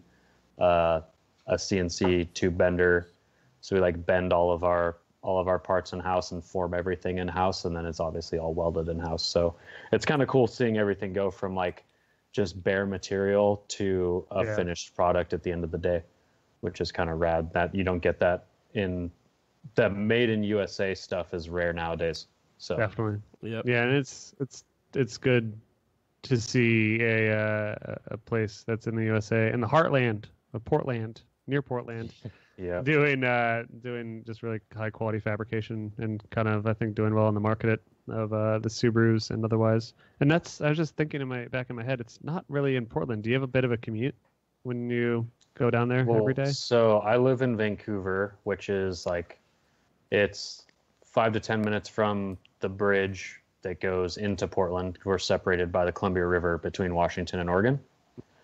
So I'm in Washington, like right in the Vancouver area, and then Nameless is in Woodland, which is 15 minutes north. Oh, that's not So bad. I have like a 15 to 20 minute commute up the freeway, which is opposite of what traffic does, because traffic gets bad in Portland, and everything like stuffs up on the bridge, because So for you're some going reason out of the people city, so for some reason people like working in states that they don't live in, which I think I used to do that, and I absolutely it sucked. So it's nice driving down the freeway and looking at everyone going the opposite direction and just laughing and pointing like, haha, you have to sit in traffic, and I can like cruise up. I do that every morning in LA, and everyone, like, when I've told them that I moved to LA, they're like, oh, the traffic's like, no, dude, I had such worse traffic in Phoenix, just going around to odd photo jobs throughout the days, just because Phoenix has one freeway going through downtown, and it is always messed up rush hour times, as I just dealt with this last weekend for a Hot Wheels shoot.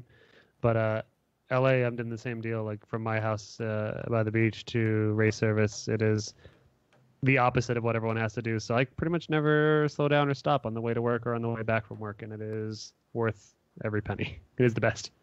Yep. My girlfriend works in Portland, and her commute is shorter by length to get to her work into Portland than it is for me to get to work, but it takes me 15 minutes, and sometimes it takes her an hour and a half. Oh, Jesus. So like that sucks on her part.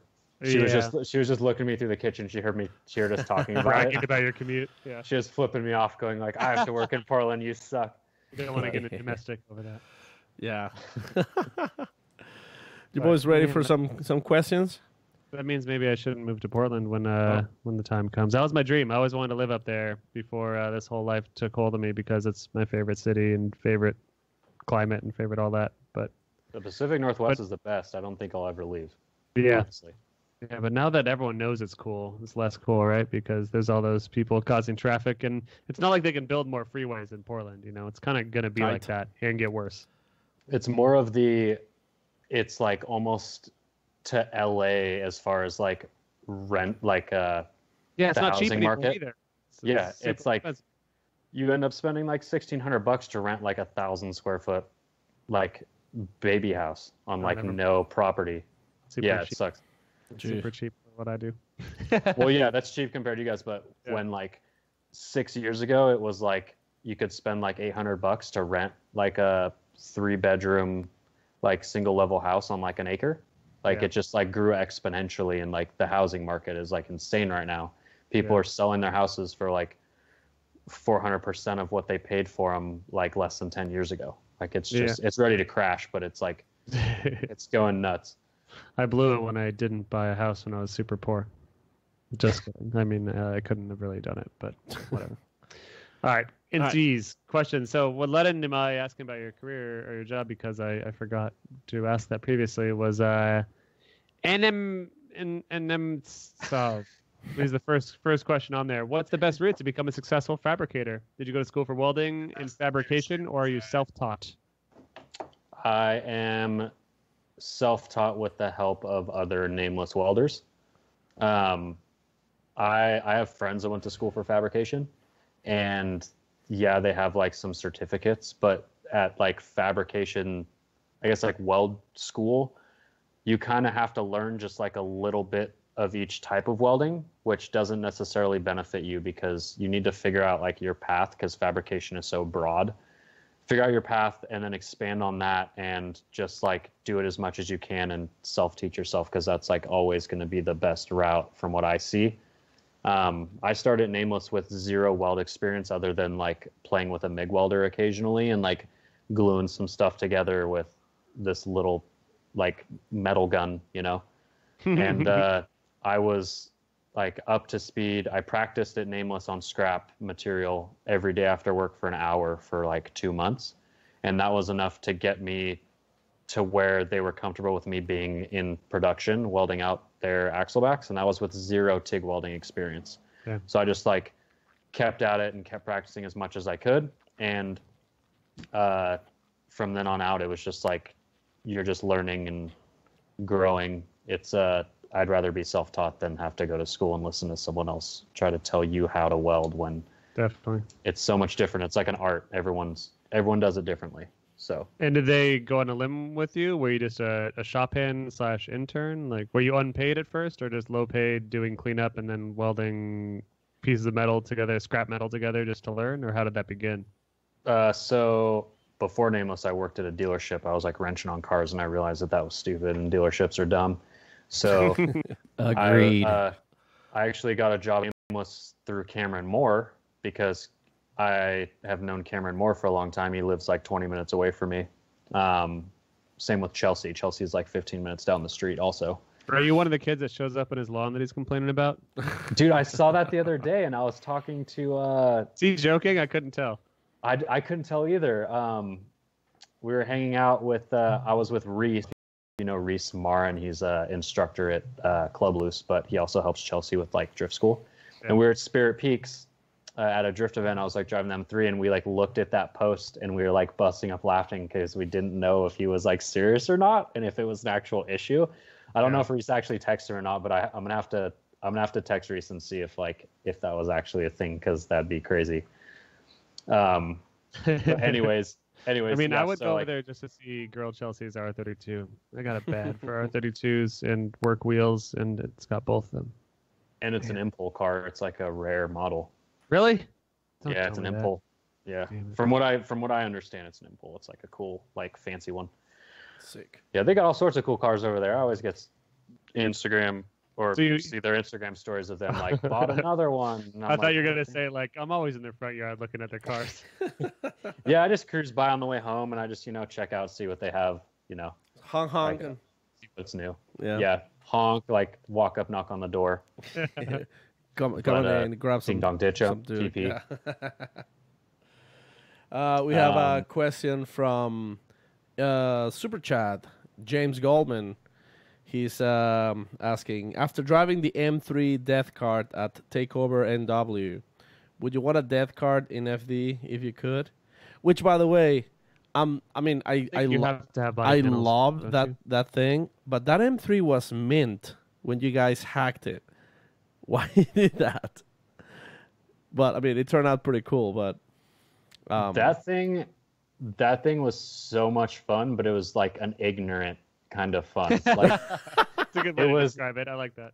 it was like it shouldn't have been a thing. From what I understood, I thought it got hit. It got hit in like the A pillar and the framework that holds the shock tower. Oh, that's right. It was bent in a spot that like probably wouldn't pass state inspection unless you like replaced that panel, like cut the like spot welds, or like it'd be a pain in the ass for sure.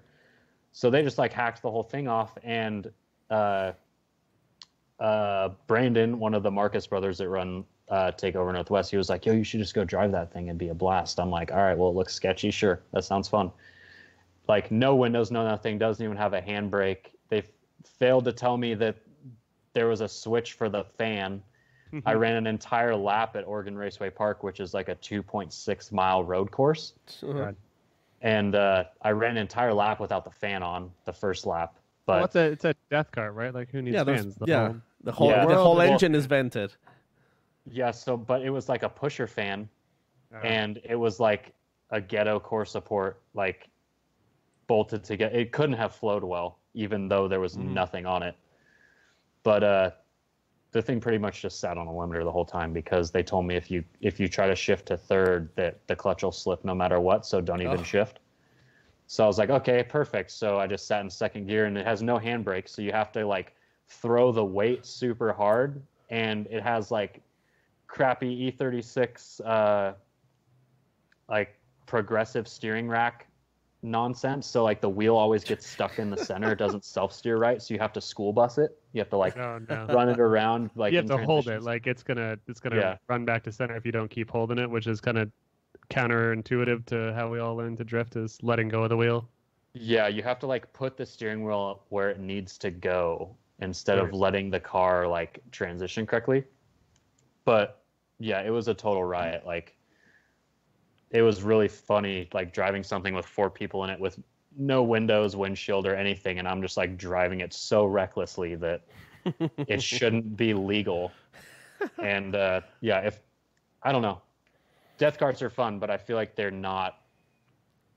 I wouldn't like competitively tandem in one, because I would feel like I was gonna die every second. What was the term you used earlier? They're ignorant, or they're it was it was an ignorant amount of fun. Yeah, it's just silly. Yeah, it's good. That sounds like a good time. Yeah, I heard that event was pretty good. All right, we got a strong one. Last 2 years. Strong name here from Macho Man, which is more professional to put at the end of an Instagram name, 69 or 420.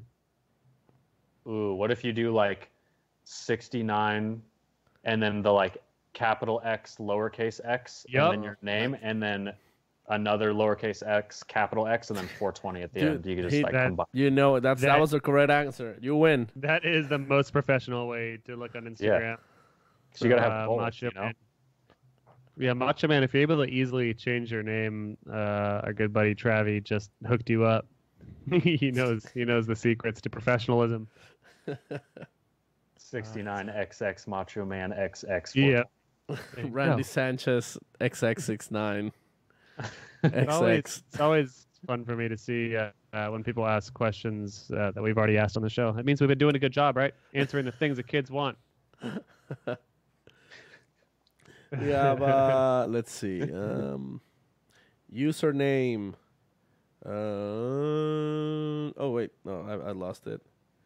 Username. Oh, this is local friends. Bad Apple Motorsports. So do you plan on going Pro 1 immediately, or taking another season of Pro 2 to continue building your program? We kind of like talk a little bit about it on the show, but so far, how is it looking? I mean, it's hard to tell because the season's still not over, so we're still kind of talking with people and figuring some stuff out. But it's not set in stone. I'd love to go to Pro 1. It's just all a financial game, so I don't really have any answers now. But whether it goes to Pro 1 or Pro 2, it doesn't really bother me. Nice. I'm still going to be at FD and be involved in FD and drive as much as I can and have as much fun as I can and bring my friends along with me to make memories and enjoy it. So that's all it's about for me. That's a killer answer. Yeah. Nice. That's all I care about is have a blast and enjoying what I've been enjoying for the last 8 years at a higher level. The Dukester, Ian Dookie, top tier commenter, first time listener, says, what's your favorite fast food place and what's your go-to order? And we don't, by the way, we don't show favoritism to Dookie because he's a regular. He just has He's so the good. killer questions every so time. Good. That's a good question. So my favorite fast food place is Taco Bell. It's a place that's local. It's local to the Pacific Northwest. It's called Burgerville. Taco Bell. Burger Bill? Burgerville. Burgerville. That sounds like Burger a Grand Village. Theft Auto fake name for something. Yeah, like chicken clucker or something. I like Hot dogs no, burg. Clock and chicken. I shit you not. I eat there like minimum 4 times a week. What? I should be like 800 pounds. I was gonna say, like, how do you pull that? Is it right next to Nameless or It where? is. There's one yeah. right next to Nameless, like 2 minutes away. Okay, so that, I mean that So- has a lot to do with your intake, is depending on what's directly next to you at work and close and cheap. Yep. And I mean, it's all local. They say it's all local ingredients, and it is a little more expensive, and it's like a smaller company, but it's so good. Everyone that comes into town, I always like make them eat it, just because it's like Eat it, It's- motherfucker. it's mind blowing. Have But- you had In-N-Out? Yeah, I have. And How does it Burgerville- compare? Burgerville shits on In-N-Out. No way. Yes, no doubt. Double animal style? Yep. With chilies. Chili? Yeah, dude. It depends. Everything's good on Burgerville's menu. Like I just go with the basic. I get like 2. It sounds super boring, but 2 original cheeseburgers, a small fry, and then just like a large water. And they make chocolate chip cookies in house, and they're so good.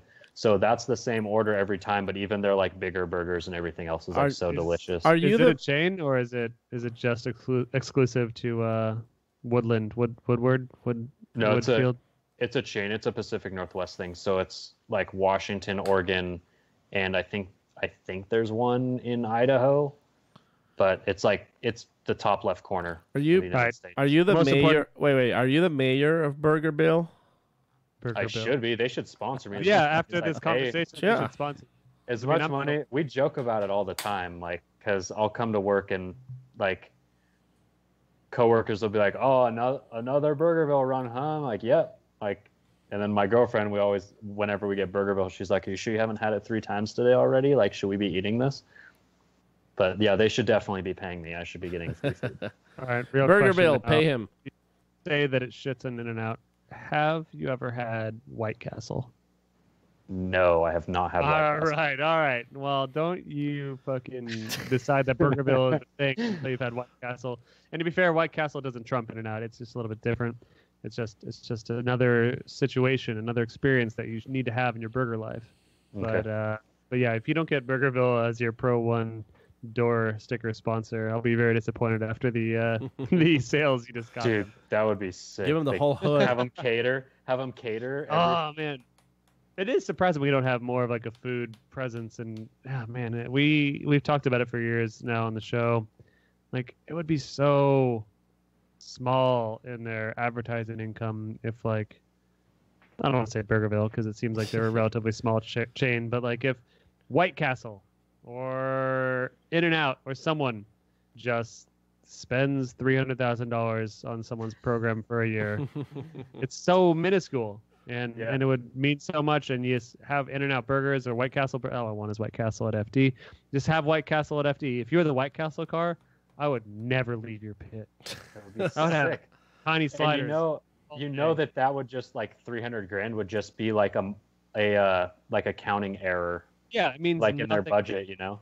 It means nothing to them, and it would make me so happy. I don't care about the exposure. I don't care about the fans. I just want to eat White Castle burgers. Funny. White Castle sponsored Travis Reeder. You saw what he just did for Burgerville? We got to do some stats. All right, Paco's gonna run the numbers. We're gonna Imagine if they paid me to talk about them. Oh man, Yeah. It could get real.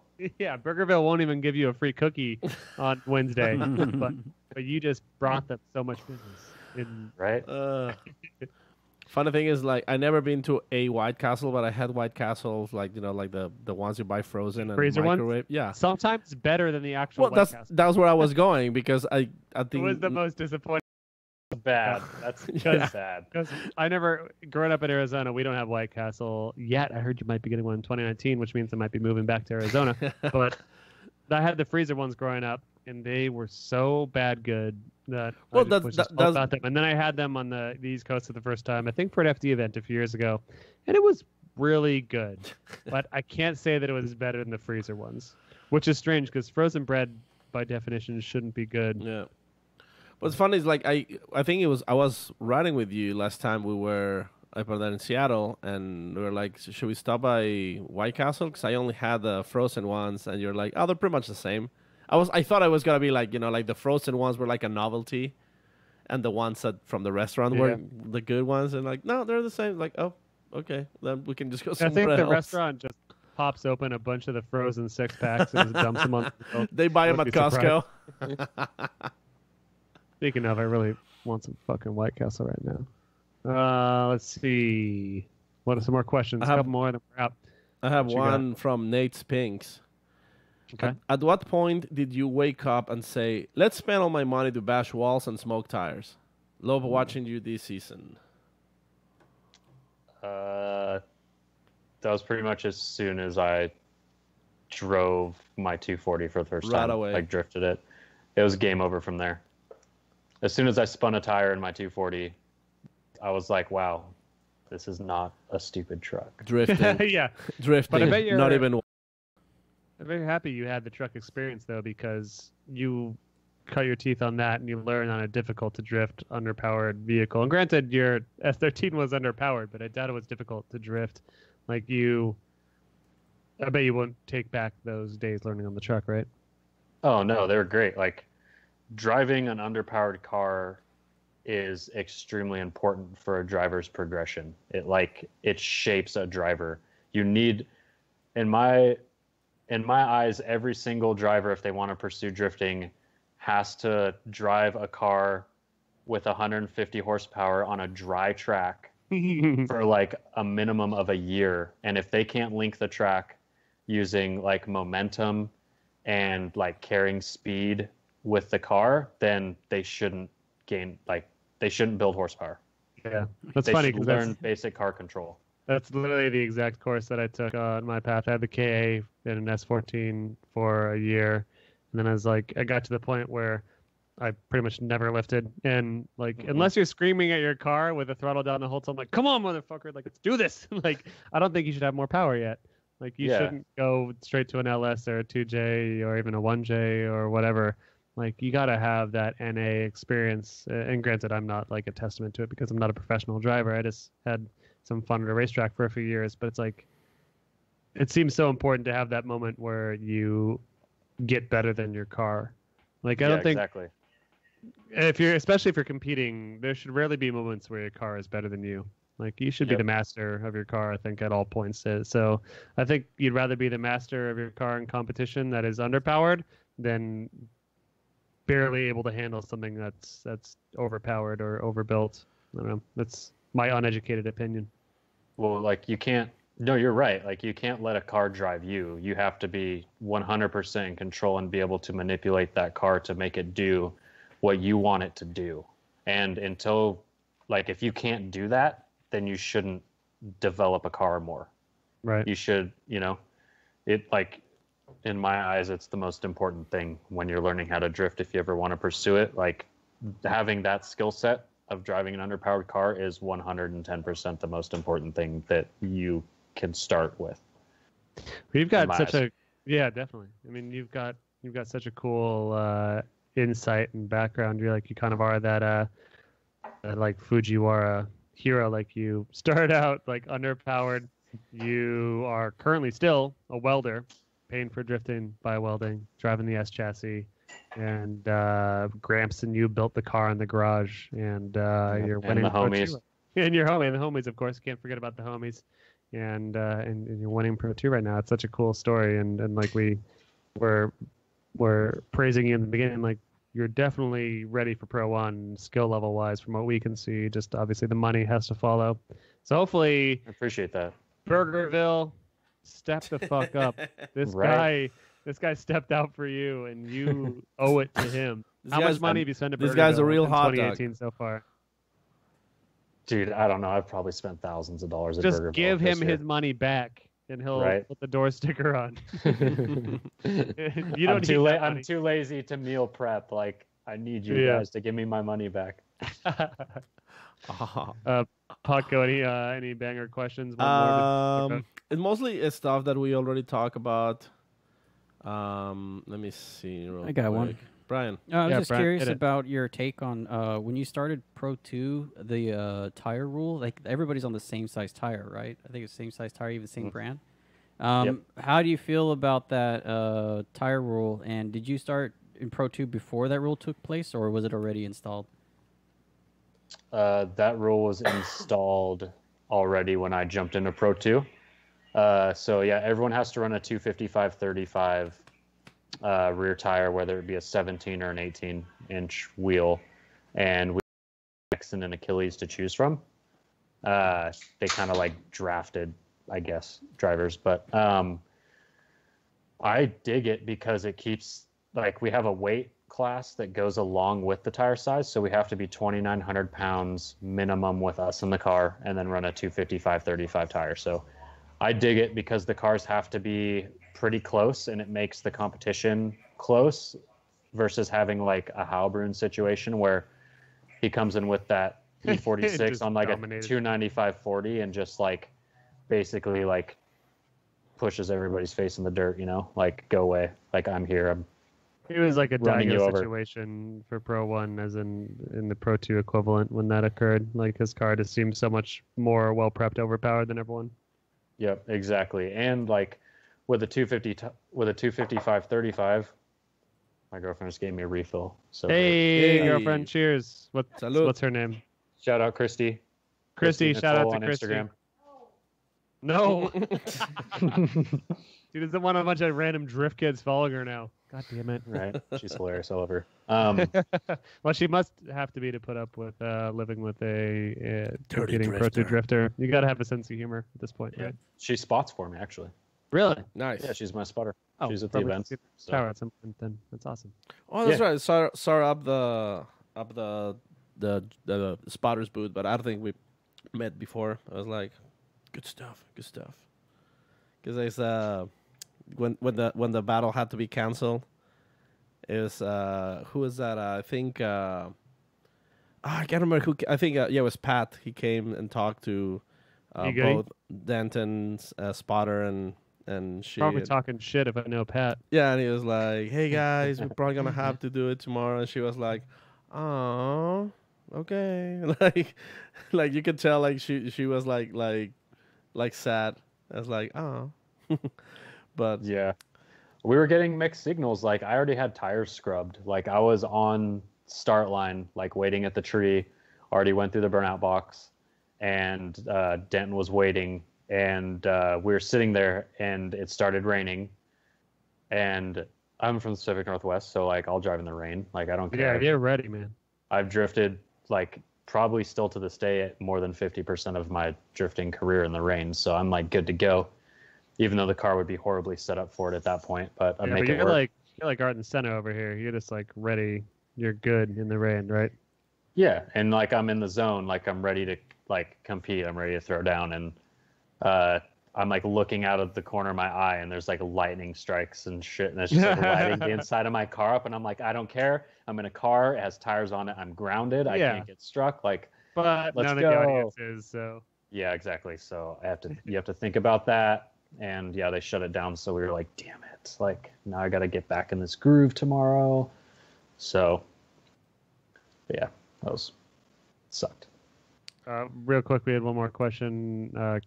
Old fan of the show, long time listener, first time caller, maybe. I don't know. Has he commented before? Caleb Quamback says, "Ask him if he loves me." Caleb, that's Yeah. the homie. Me and Caleb used That's to a go homie? to. Me and Caleb used to go to. Like we'd go out to the warehouses and lots in Portland, like back That's in sick. 2010, 2011, when I first bought my 240. Like we go pretty far back. But you still haven't said if you love him. Um, Uh-oh. If you have to think this long, it's... Oh, no, Caleb, yeah, I'm sorry, I love but- Caleb. Caleb's cool. I Alright. do love Caleb. Alright, cool. He's been a good homie last few years. He's hooked me up with a few good people in the industry that have helped me out. So Nice. forever grateful for that. Would you ever get a matching face tattoo if it came down to it? Definitely not. Really don't love him then. So, No matching coffin tattoo on my cheek. Not gonna happen. what about in your butt? Coffin tattoo on my butt? Yeah. For one for the bros. No, that might be doable in the future. There you go. You heard it first. Butt tattoos. Butt tattoos. Let's do it. All right. Anything else you want to say to the world, to your sponsors, to your friends, to your Gramps, to anyone before we head you off into the night?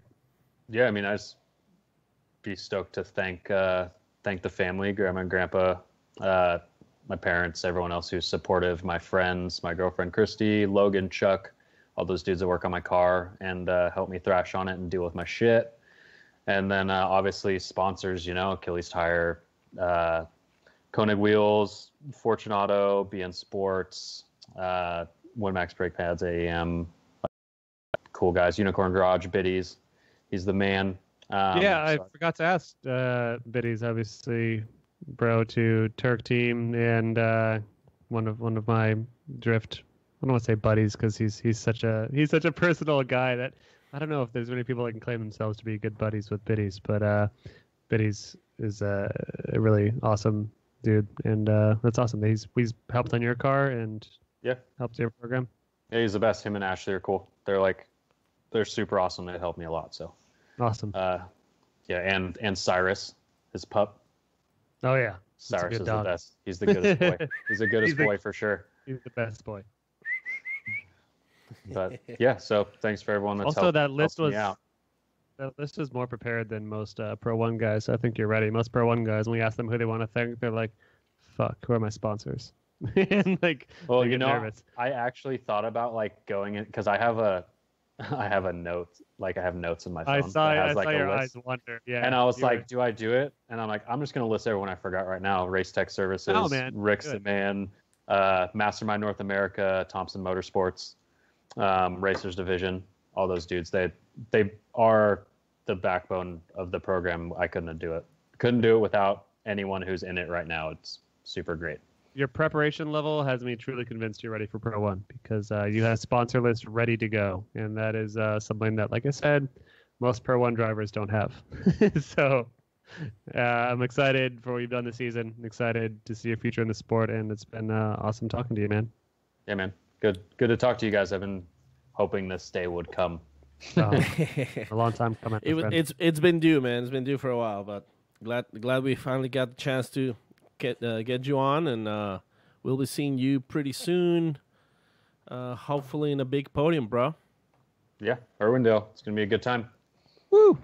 Fuck Oh, Dylan good. up. Fuck you, Dylan. Sorry. I'm gonna crash straight into him if we battle. I'm just gonna drive into him Oh man, I hope it's a Dylan Travis finals. That'll be sick. That'll be sick. because if I take him out, if we end up battling each other, and I just crash into him and just like make it so his car's not drivable, then he can't pass me. So even if my car's not drivable, I can win. Unless it's the finals.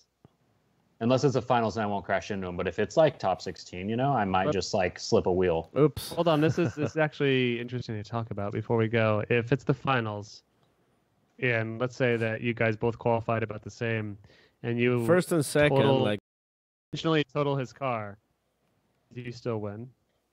No, I could never do that. I could I talk know about you it, but can't. I could never do that. Yeah, I know. That would be the worst thing, especially now that we've talked about it on the show. People will be like, "Yeah, he talked about it on the show. He did that on purpose." But like, if you were in the finals together, and you nosedived into him as he initiates on his lead run and just total his car, I think you win, right?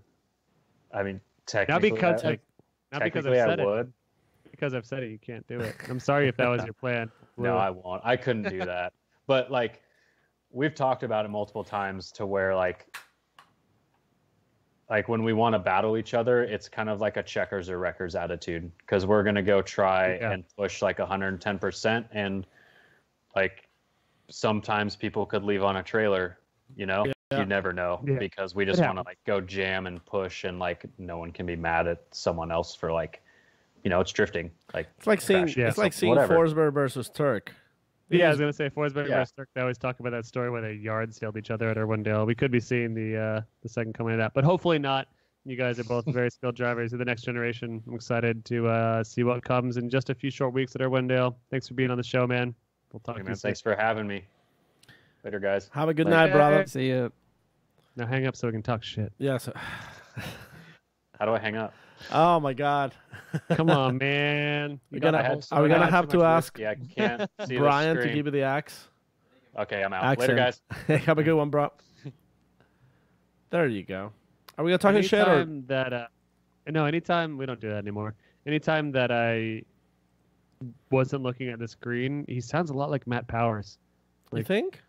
A little bit less surfer bro, but his intonation is similar, and his Matt has a little bit more Carefree- nasal, like. I'm Matt Powers. his carefree natural demeanor is nice. I like. Sorry, actually, I was thinking Matt Field. My bad. Yeah, God no, damn. Matt Powers. Yeah, you're right. Yeah, Matt Field's nasally. He's a nasally little bitch. No, I'm kidding. Matt Field's great. Matt Field's awesome. He's kicking Yay. ass. It's very. Let's we. Uh-huh. I was gonna say what we talked about on our last show, the big dogs going into Irwindale, and what the shakeup was going to be for the top boys. But talking about Matt Field got me thinking. Yeah, he's in the running for fourth through pretty much. Well, he's on Eighth, sitting ninth, on sixth 10th. place. It's crazy how the division between fourth place and all the way down to 13th place is only 100 points, which can be changed in a round. Yeah, So it's like all these dudes are so close. yeah. Everything, Matt, everything can yeah. happen. Everything can still. And there's Dean, Freddie, Peter that are just all up in that. And Peter could still take the championship if Oh yeah. well, you know how James's car keeps breaking when he goes up against Peter. Obviously not an accident. Peter's a saboteur. He could sabotage James's car on grid before qualified. He could sabotage Freddie's, and he could win this whole thing if he just knocks the two of them out, doesn't let them qualify. Yep. And that's why he's so happy. That's why he smiles all the time. Like he's just waiting for his opportunity. Yeah. Now, it could happen. I mean, like if you see like the way everybody's been driving, there's always surprises. I mean, Freddie Cosmo, he got kicked out on the top 16 in one round, right? Which one's that? Right. I think in Jersey and Seattle, he only had 32 points on those. Yeah. So stranger things have happened, and James but- Dean could have car problem. yeah. I don't think anything else could keep James down except for car problems, but he could have one of those problems like he's had in the Yeah. finals now a couple times. Just happened sooner. Yep. It's weird once again that Peter doesn't seem to have those problems. Peter, what are you doing? We'll see. I mean, he just got back from in Ireland. He did the Drift Masters GP. He was driving his Skyline R34. He lost in top 16. Yeah. You know, it's like, I mean, he's not undefeatable, but James Dean won. I mean, he's on fire. He's winning everything pretty much. So Yeah. Who's your money on? You think it's gonna be Dean? for the final, Yeah. I would like to see Peter just so it's not like a two back-to-back, and I think Peter deserves he's good, capable, but at the same time, Geez, I mean, it's between Osborne and Dean. I mean, it's they both can do this.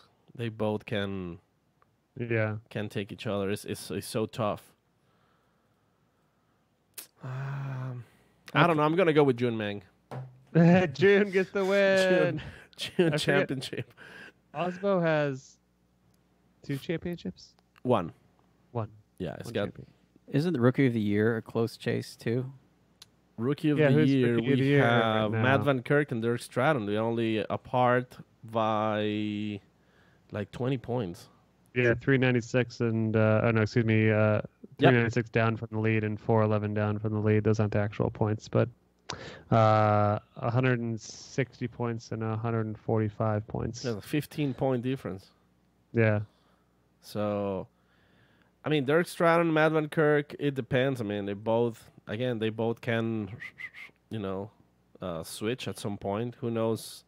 I've seen, actually, you know what? The best thing would be to see them battle each other. Yeah. But also, as we were mentioning with the Pro 2 standings, like the standings aren't that far apart between Van Kirk, Dirk, Taguchi, and even our boy Fede. And Austin Mix a little bit out running. But if any one of those guys, the 4 I mentioned, could be Rookie of the Year if one goes far and the others do not. So that's pretty cool. Huh. A perfect round is 107 points, right? Yeah, so if Van Kirk doesn't do well, then he can even do well, but like a perfect round, if Fede goes and takes the whole thing at Irwindale, you could knock all those guys out. But if Dirk or Matt do well and the other does not, they're going to be the obvious winners. Yeah. And Taguchi is still in the running for sure. Taguchi's on the run for sure. I mean, he's only 35 points. 35, 45 points. He's 34 points away from Van Kirk. So it can totally happen. Austin Mix is definitely out of the chase with 90 points. But yeah, I think it'll be interesting. I mean, I would like to see a Van Kirk Stratton battle, which would that would definitely define their Rookie of the Year situation. And then we can see Taguchi and Fede, two gigantic cars. The big boy battle. Yeah. And Triple B. Yeah. Like there you go. So it's going to be interesting. It's definitely going to be something to watch, and it's happening in just a couple weeks. Yeah, unbelievable. Man, fast is coming up. It's up real quick. Which, by the way, something cool happening. And we're going to have Lorette next episode talking about this. But before, this is actually happened in a couple days. Formula Drift is doing the eBay auction for the Lorette's. I can't remember what's the name of her charity, but he'll give us all the details. But it's some cancer. She's going to come on the show next week, and she's going to talk to us directly about it. Paco, have we solidified what our So what we're going to do, what we are auctioning for the Formula Drift auction, charity auction, is we're actually going to have whoever wins is going to come on the show and be like a guest host. If he is local, he can come to the studio. If he is not, we can do him like Skype, the same way you do. Yeah, he or she. But the thing is, he also is gonna get to talk to his favorite driver. So we're gonna have to find. Yeah. Hopefully, not guaranteed. We're gonna do our very best. Yeah, but we're gonna try to do our best to get whoever is a favorite driver. Hopefully it's Brian, because they'll have him right here in person. That'll be real easy. If it's Brian, right there. there Every week. You can hug him too. Maybe it's Corey. That would be false because Corey's not a driver. Yeah. Just kidding. He's a driver again. I can't even say that anymore. But yeah, I think it's going to be an auction percent to charity, and it will be you on the show. Yeah. Hosting with us. Guest host. Yeah. There's no way we're going to say anything silly, mean, awful. Yeah. We're going to be a bunch of real chill guys like we always are. Yeah, no bass flutes. No bass flutes. If you're in the studio, there's no way the boys are going to make you touch the bass flute. Or play it. But yeah, I'd say that's worth probably 5 to 6 thousand millions. Okay. Sure. We'll start with That's thousands, I billions, guess. right? Yes. Yeah. We'll start with thousands. All right. But I think that about does it. I got to get back to work. Yeah, you get back to work, and before we go, we have to thank our Patreons. Thanks so much. You guys are awesome. You guys are like literally the backbone of the show, and we just have a new Patreon joining this weekend. Username Skids Gone Mad. So Skids Gone Mad. Thanks for joining us. $5 Thanks, Patreon. Matt Skids. Yep. We actually have a giveaway next week, so stay tuned. We're gonna, like I say, like we've said before, each dollar you put on your Patreon gives you one entry to our giveaway. So we have a big giveaway next episode. Hopefully Corey will be here. Oh, he will be. Yeah. We also want to thank AM Intakes. As you can see, Corey Cat is wearing the AM Intakes helmet right there. AM Intakes been supporting the show. He's got Ryan Turk's trophy. Oh, there you go. Yeah, well, it's that's the closest Corey will ever get to Carbon Trophy. Oh. It's the closest I'll ever get to a Carbon Trophy as well. AM Intakes supporting the show since day one.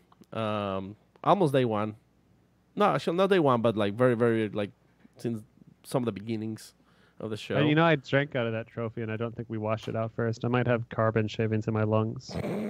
You probably do, yes. So you drink and liquid goes in I your guess lungs. that'd be stomach, because you don't drink into your lungs unless I probably laughed and chortled while I drank something and then inhaled. Snorted the champagne.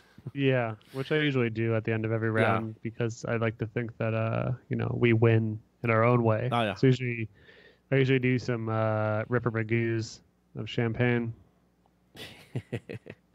Also, big thanks Nexen Tires. Nexen Tires supporting the show, providing tires for a lot of the FD drivers and Corey and the world. Thank you, Nexen Tires. And finally, Motegi Racing. Motegi Racing has also been supporting the show. They're really awesome. They give sweet wheels to Brian, to the Lexus, just looking awesome this weekend. There was an event. The Lexus was looking great. Corey was there. Corey was looking great on his Motegi wheels. I was there. I don't have Motegi wheels in my truck, so it wasn't looking great. But thank you, Motegi. And thanks, everybody. Thanks, Brian. Oh, thank you. Thanks, Brian. Thanks, Sam. Thanks, Sam.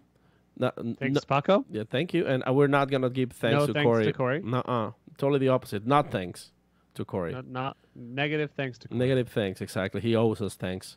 So with that said, everybody, have a good night. Thanks for tuning in. We'll see you next week. See you next Monday or Tuesday. Or who knows?